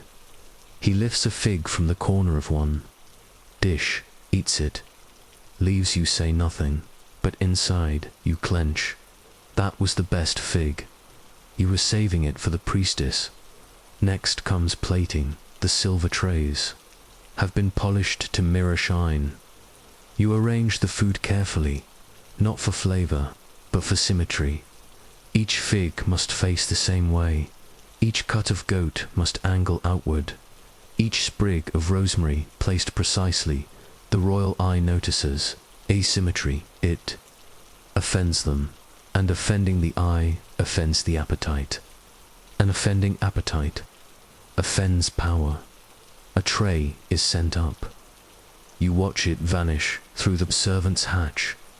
You will never see where it goes, only whether it returns with praise or silence, or worse, half-eaten. The pastry returns.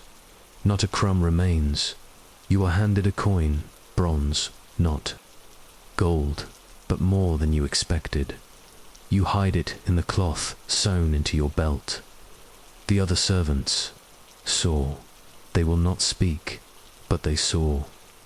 You are told to take a tray to the royal dog handler, not a man of importance, but he trains the hunting dogs, and they must be fed with precision boiled eggs, chicken necks, salted millet cakes.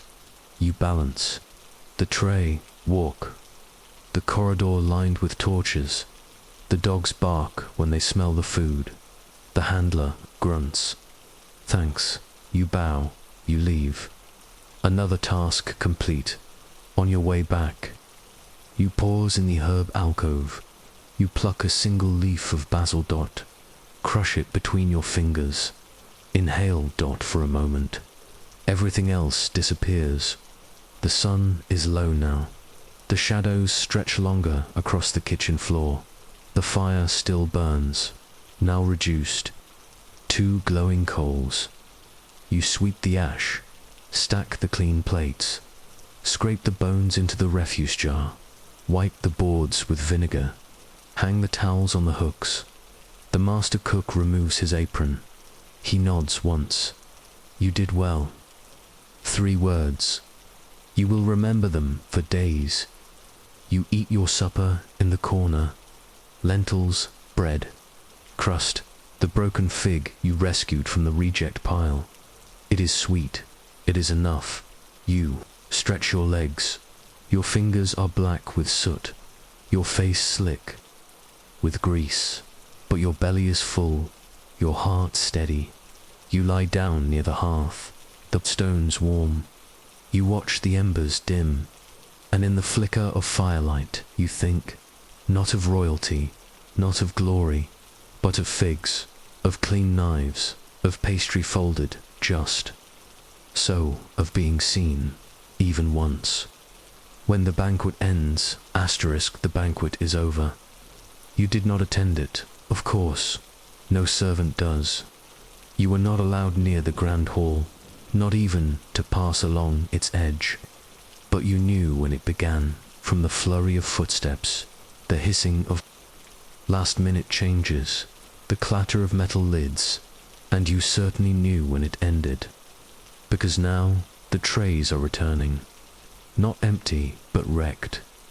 Grease streaks down, silver platters, bones picked clean, oil pooling beneath crushed figs, honey hardened into corners, bread torn, discarded, a single olive pit caught in a cracked porcelain dish.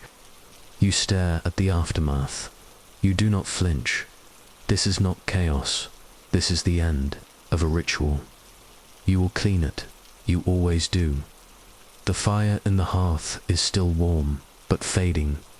You stoke it gently, not to cook, but for light and for comfort. There is something sacred about fire. Even now, when the day is ending, it reminds you of the first hours, the first warmth, the first moment when you proved, once again, that you knew how to begin now. You must know how to end. The wash basin is filled with steaming water.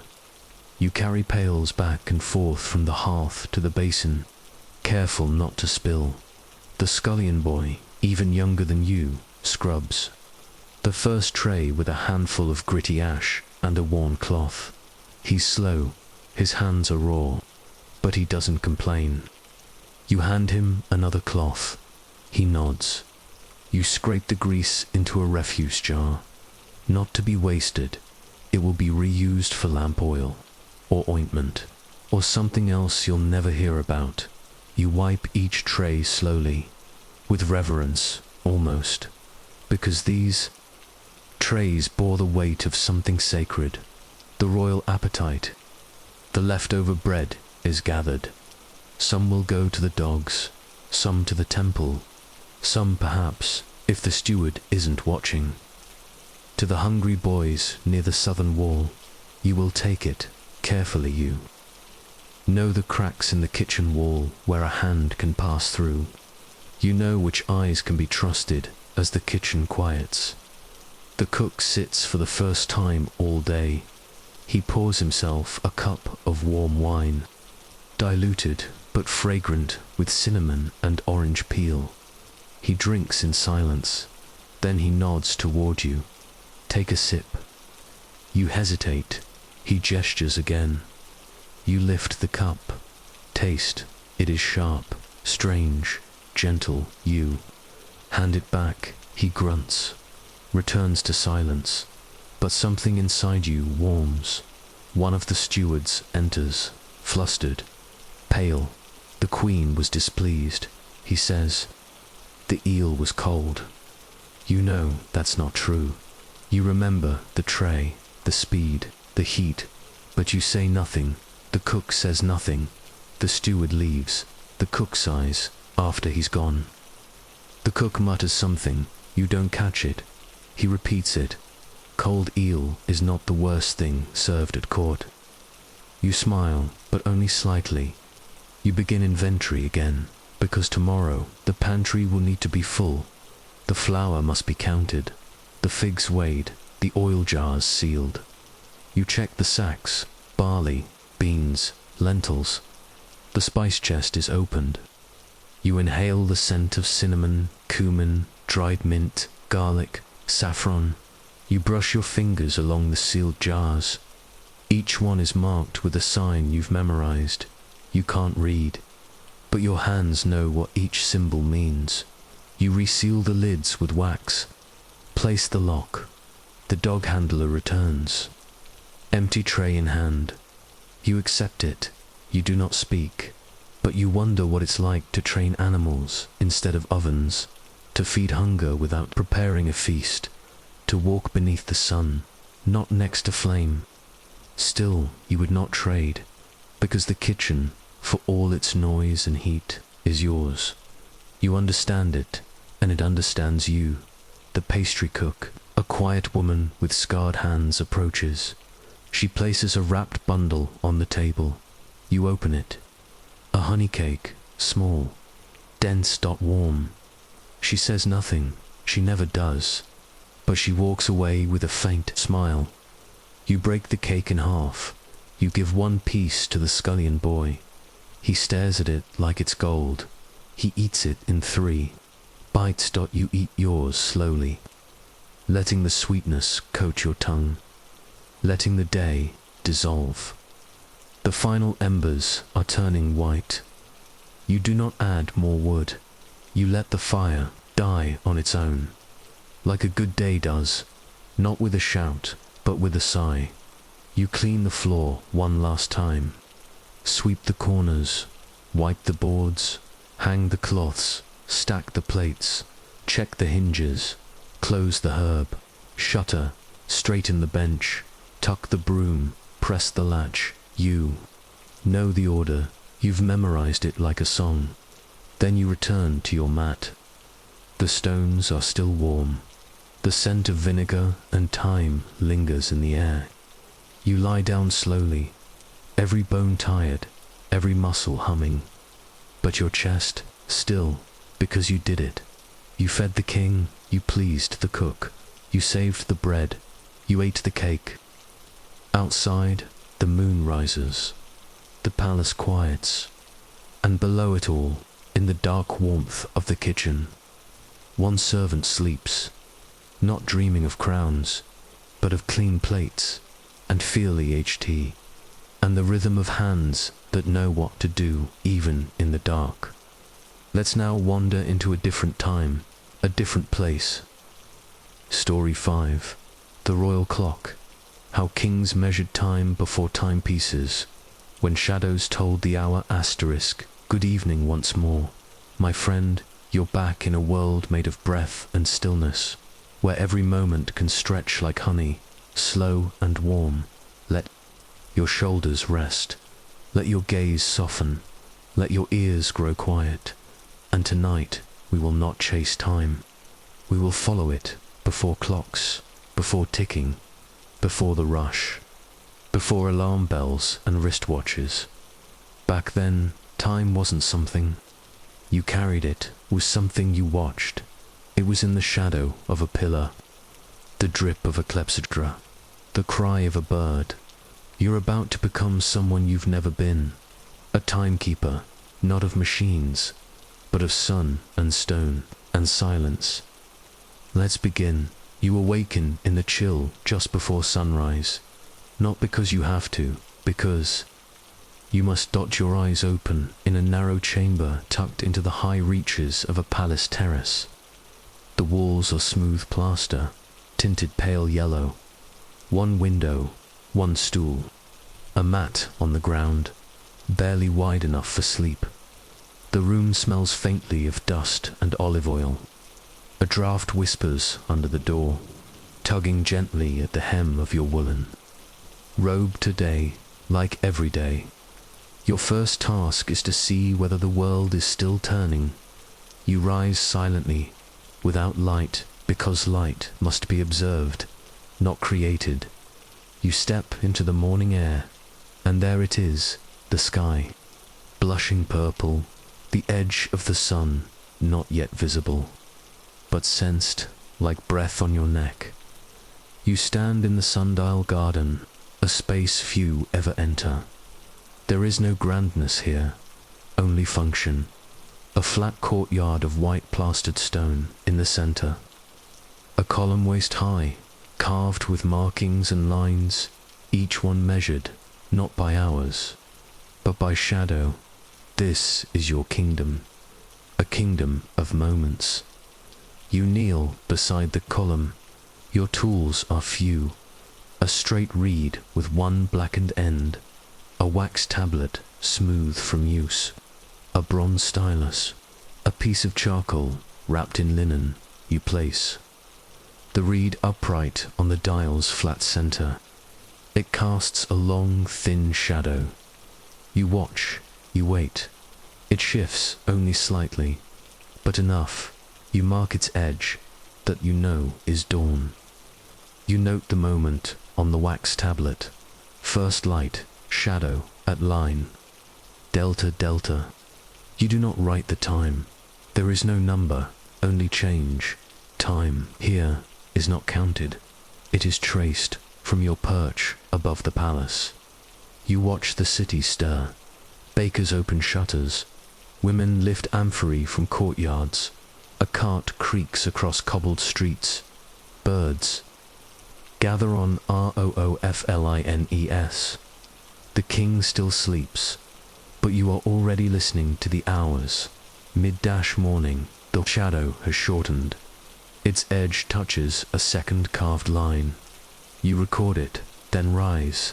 Today, you are summoned to the lower garden, where a new water clock is being tested. The CLEPRA. An invention of brass and patience. You descend the narrow stone stairs. Each step echoes, not loud but present.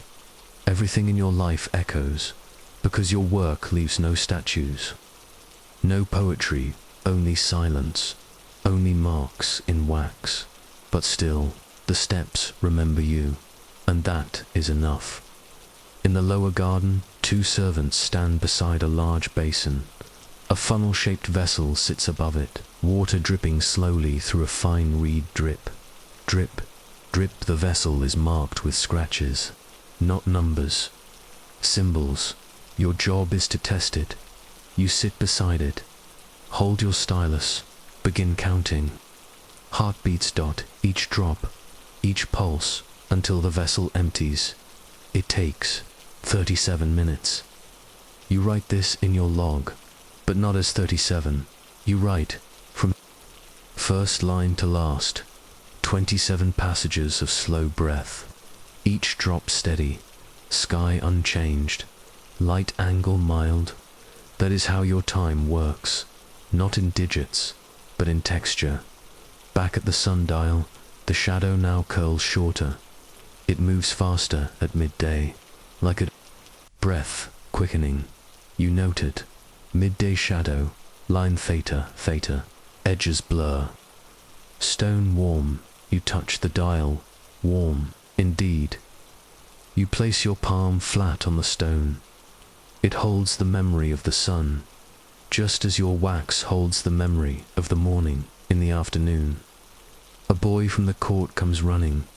The king wants the hour, not for ceremony, but for mood. He wants to nap, but only if it's past the fourth light. You return to the dial, measure. The read again. The shadow crosses the fifth line. You tell the boy it is the fifth light. He nods. He does not thank you, but you understand, because this too is your role. Later, you are summoned to the astronomer's chamber, a narrow room with an open dome. The man inside is old, draped in a robe covered with stitched stars. He asks for the sunset window. You tell him, based on shadow, water, and angle, that it will fall past the sixth line. When the garden owl begins to cry, he nods, he listens. He tells you this. The stars wait for no one, but they remember who watched. You do not forget those words. At dusk, you return to your terrace. The sun lowers. The shadow stretches again, longer now, but softer. You mark the line. The wax tablet is nearly full. You press it flat with your palm, warm, faintly oily. You light. Your lamp dot only now. Only after the last mark is made. You copy your notes onto a clay tablet, scratched into the surface with care. Tomorrow, you will erase the wax, but the clay will last, perhaps for centuries, perhaps not. It does not matter. What matters is that today, time was witnessed, not owned, not forced, just followed. You eat your supper in silence. Barley, goat cheese, a fig. Your fingers smell of charcoal and wax. You do not mind. They are the scent of duty and of a craft no one notices until it is lost. You lie on your mat. The sky above you is deep, violet. The first star appears, then another.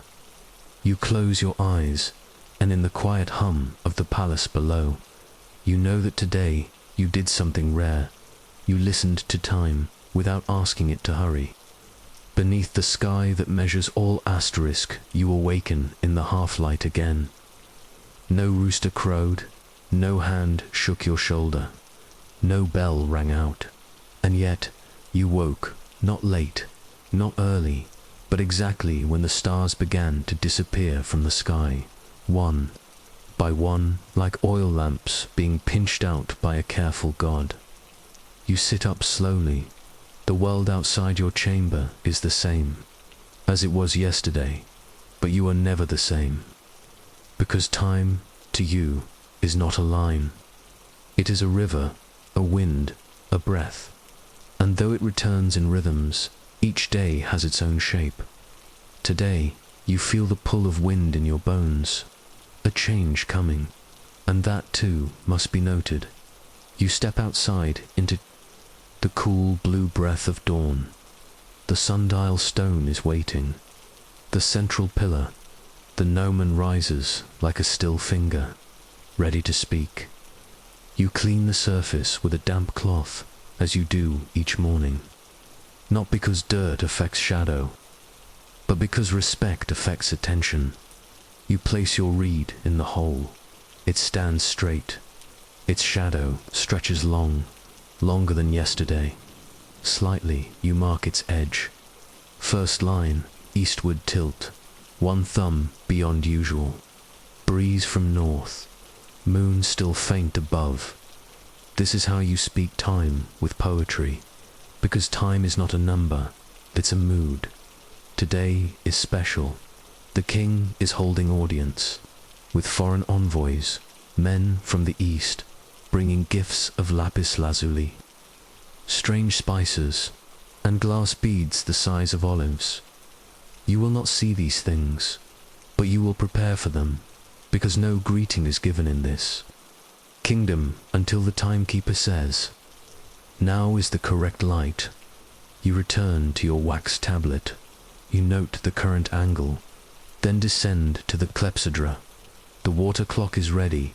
You remove the stopper and begin the drip, drip, drip, drip. You count the heartbeats, the silence between them, each drop like a second, only you do not know the word second. That has not been invented. Instead, you count breaths, each breath a syllable of the world.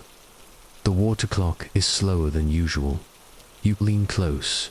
The reed is slightly clogged. You fix it with a thorn carefully.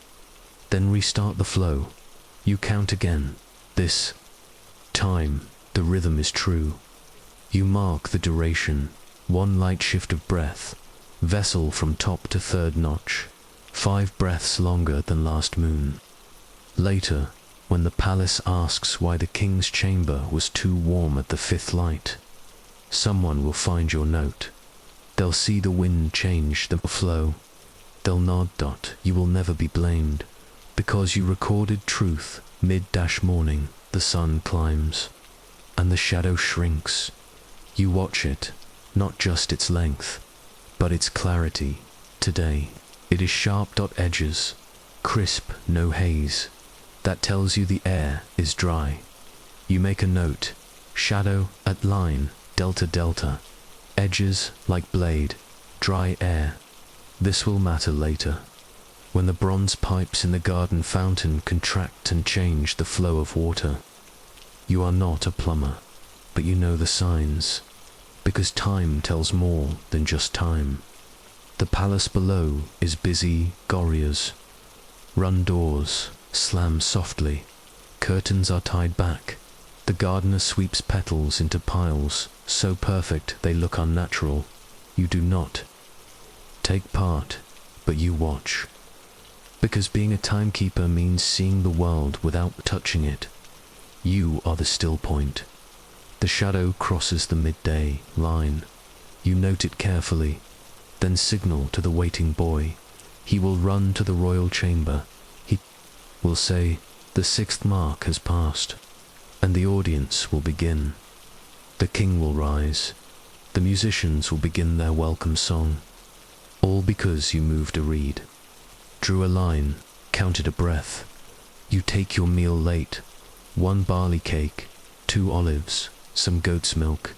You chew slowly between bites. You sketch, not numbers, not letters, just shapes. You try to draw time, a coiled snake, a spiraling vine, a drop in water. They are all true, and none of them are. You erase them, return to the tablet, record the wind speed. You tie a strip of linen to the sundial pillar. Watch how it flutters. Today it dances. Later, you are summoned to the observatory. The elder astronomer is already seated. He speaks slowly in 2 nights. The star of the lion will rise with the moon. You nod. He continues. "We must prepare the hour of libation." You ask, "At which light?" He says, "At the 7th line, when the owl cries." You nod again, but you ask, "What if the owl is silent?" He smiles. Then we wait. You understand. At sunset the light grows orange. Your shadow stretches. Again, longer than before. It curves slightly.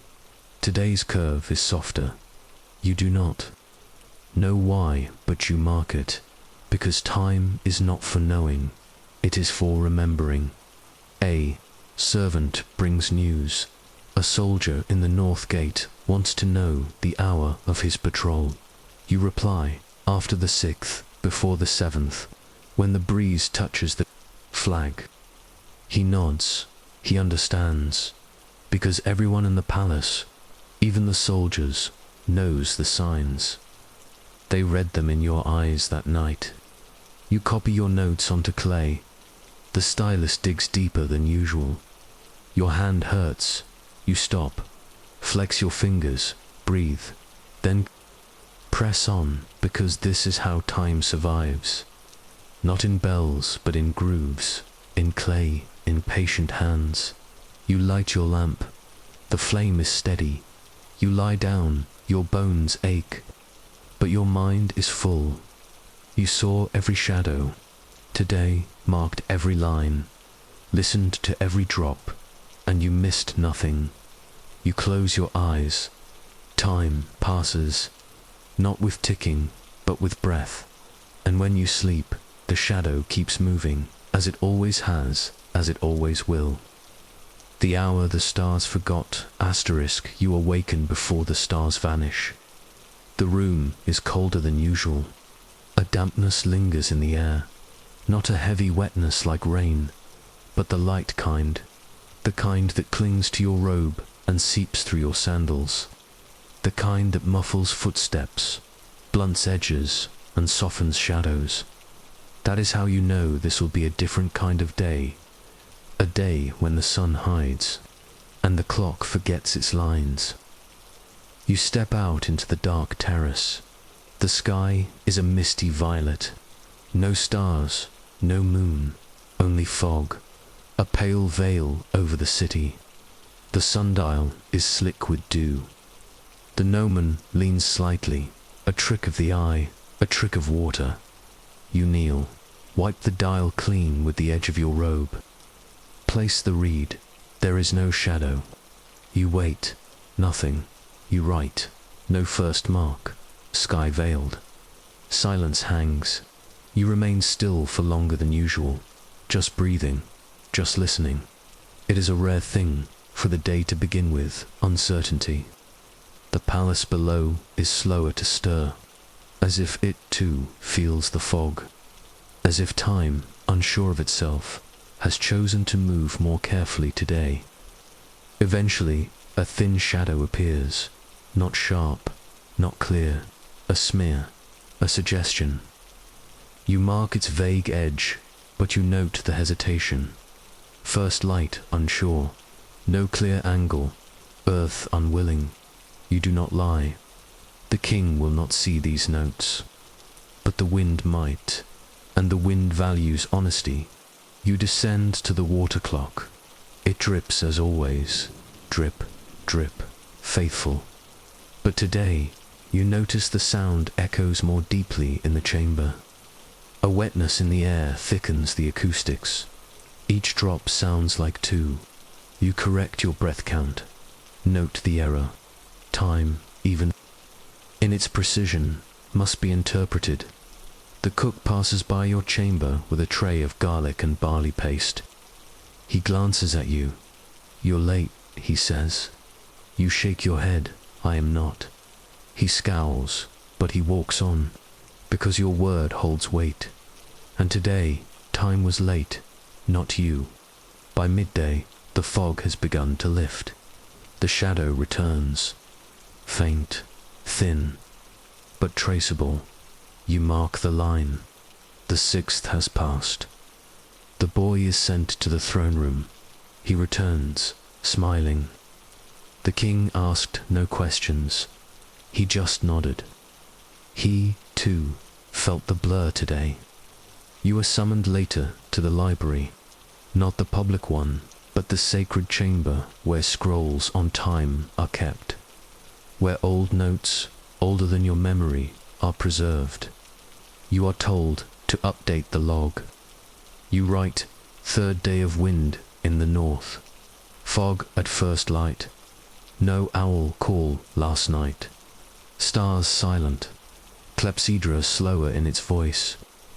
You feel the weight of that last line. The stars did not show. And no owl called.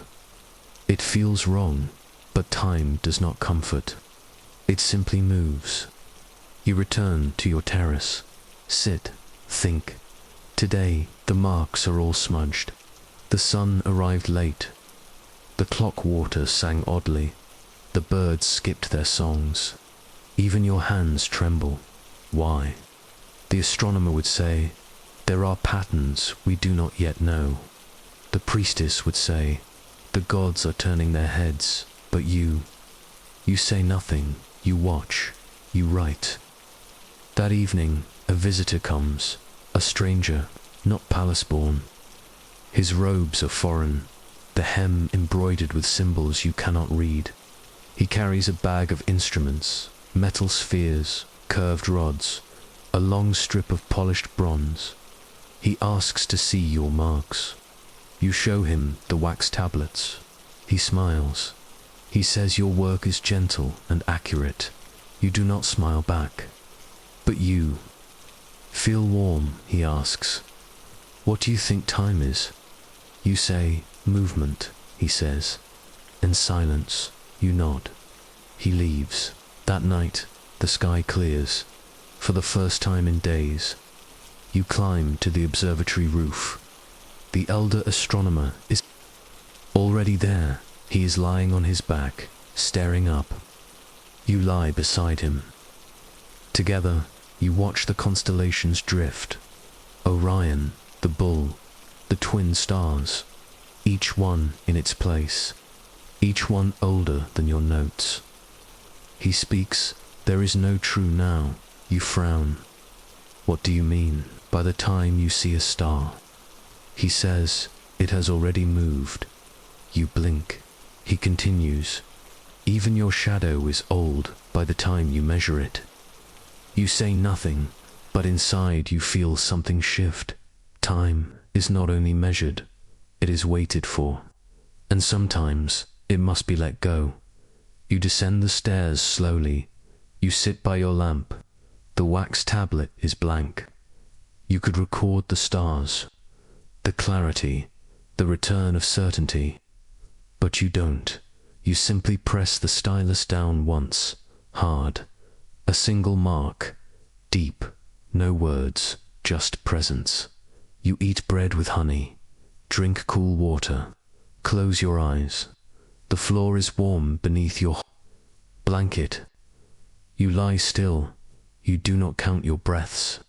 You do not mark the hour, because sometimes the best way to keep time is to let it pass without holding it. Let's now wander into a different time, a different place.